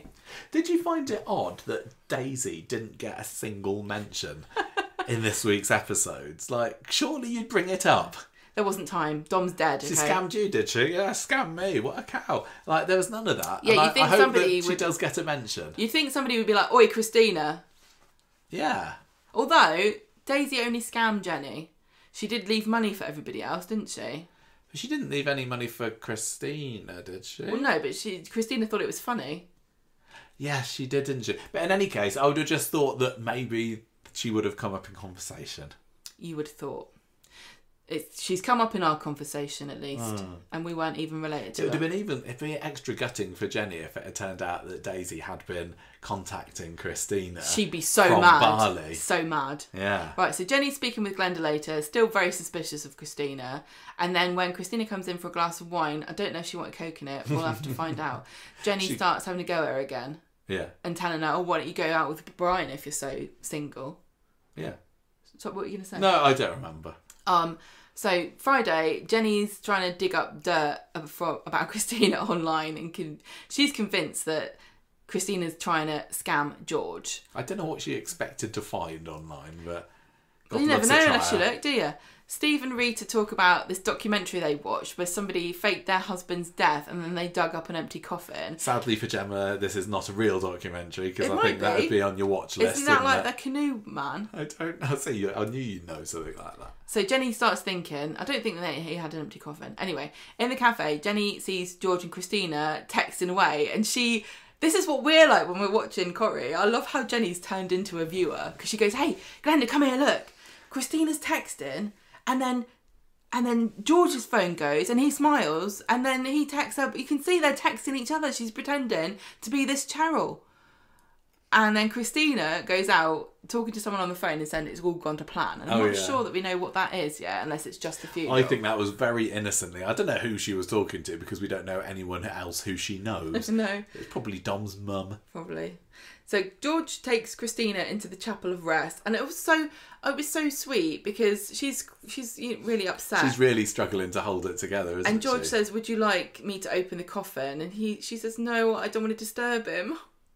Oh, and then she's like trying to keep it together, and she's saying, "Oh, kind of expect him to walk through that door any minute." But instead comes Jenny, who accuses Christina of scamming and decides to prove that this is all a big ruse by lifting up the coffin lid. And I loved Sally Matthews' performance here because she's like, "Oh, is this nailed down or something?" Like, oh no, it's a catch it. And she lifts it up and she's like, "Ah!" That was good, but again, I was in the back of my head. I was thinking, "Oh, Jenny, you kind of." This was a bit silly, and I know that people who don't like the comedy funeral scenes are going to find this super offensive. It was yet another Shuttleworth comedy funeral scene, wasn't it? And then because inside is a dead body, and Jenny comes out of the room all flustered. And she's like, "Oh my god, I need a brandy." And George is like, "You're not getting a brandy. Get out." So Jenny apologises to Christina and rushes out. And so is that the last we see of Jenny in that episode? Think isn't so, it? yeah. I was expecting her to just happen to need a takeaway at the end of the episode when George and Christina are in Speed Dial, but maybe she guess that will have to wait. Maybe she had Chinese. No, she's gone off with a towel between her legs. So George and Christina share a drink in the funeral parlour, and then George gets a text and he's been dumped by Cheryl, so we don't have to worry about saying her name ever again. They're going to have dinner that night, and so George says, I've never been good with a woman. I'm not surprised, really. And I had a date lined up and everything. We were going to go to Speed Dial. And Christina says, look, I think you're kind and sensitive and interesting. Let's go together and have this food. So they have a really nice dinner telling stories about bizarre funerals. What was there it was the Simon Cowell story, wasn't it? He buries a woman who's obsessed with Simon Cowell and wanted to be buried with him, and she's got his picture on the nightstand, and she wants to go through the curtain to the X Factor music. There's another one I can't remember, but it was a really fun and nicely written scene. Well, he says, "I'm glad." No, well, yeah, they just have a nice time, and she says, "Thanks for cheering me up." Yeah. And I can't. And she regarding says, "I'm Cheryl, glad you were dumped. I can't imagine her company would be as good as yours," said George. Yeah. Nice. So good stuff. Not a whole lot to dissect there, is there? But I think those in are the amongst best stories, aren't they? all the trauma of everything else that's want. happened in the street this week, it was nice to have a little bit of light relief. Shame we couldn't have had a little bit more of it, really. There's no. We're not getting into the funeral industry. We're not talking about grieving. We're not going to. I think the scams. issue here is that Jenny is slyly snacking on all the stock in the cabin. Every time she's in a Black scene, she's licorice lace today. She's like Brad Pitt now, isn't she? Always eating in a scene. Yeah, Jenny Brad Pitt. I want more of that. I don't feel. I've just got a horrible feeling that next week we might not going to get too much of it. I think there's going to be. Well, when is the funeral? Surely it'll be next week. Oh yeah, I guess there could be. Yeah, because there's going to be more Swala stuff next week, isn't there? Which should be good. I hear tell that there'll be more Swala stuff next week, but I hope that the Jenny stuff is there, lightening things up a little bit more. But as long as Jenny comes out on top, that's all I want from this. And I'm a little bit nervous at the moment that she's being made to look a bit of an idiot. And I'm very, very sensitive to Jenny being made out to look like that. Right, so You're not giving it 1 out of 5 Yes, this I week am. because of the spoiler. I am, and That's I can do what silly. I like. That's a very silly decision to make. It's petty. 1 red wine and Coke, please. Honestly, in my real score, I thought it also helps me not have to worry about giving a score to Ash's episode. I was a bit. Yeah, it was slightly underwhelming. I was underwhelmed on Monday, but I enjoyed the second but watch only Wednesday. because of the promotion. Yeah, exactly. Not because of anything. I think that Tanisha Gori was fan-bloody-tastic. Yeah. As usual. I thought the Wednesdays was better because I didn't have those expectations maybe, and today's was just fine. I like that there was a twist, but I can't help but be slightly affected by the annoyance of the spoilers and the fact that we already knew that I knew as good as, and you knew for sure that was going to be a revelation today. So I am going to say, I also feel like it's going to 3.5 again, but I think it was. I'm going to give this 3.5 of Celine Dion's greatest hits out of 5 for Adi's sake, as he flies off to India to enjoy his new life in a banana boat. Do you think he's got it loaded on his phone? He did. They made that reference. They said that. You forgot. Yes, all right. even to the last moment, they liked to make Adi look like a bit of a dope, didn't they? And those we were saying, weren't we, that we really enjoy that not teenager anymore group of him and Asha and Amy and Summer and Nina. They're really Even though really they're good. Not all the same age, but we can't worry about that. They're a great little bundle unit. That's it, together on screen, and I fear that oh God, is Brady going to join them? No, you won't. But yeah, it's focusing a little bit more on the younger ones, and I say don't lose that lot. You got some very good characters and performers there. My character of the week this week is Asha. It's got to be Asha, hasn't it? Because she was bloody brilliant, like you said. Good job all round. So that is it for this week's Street Talk.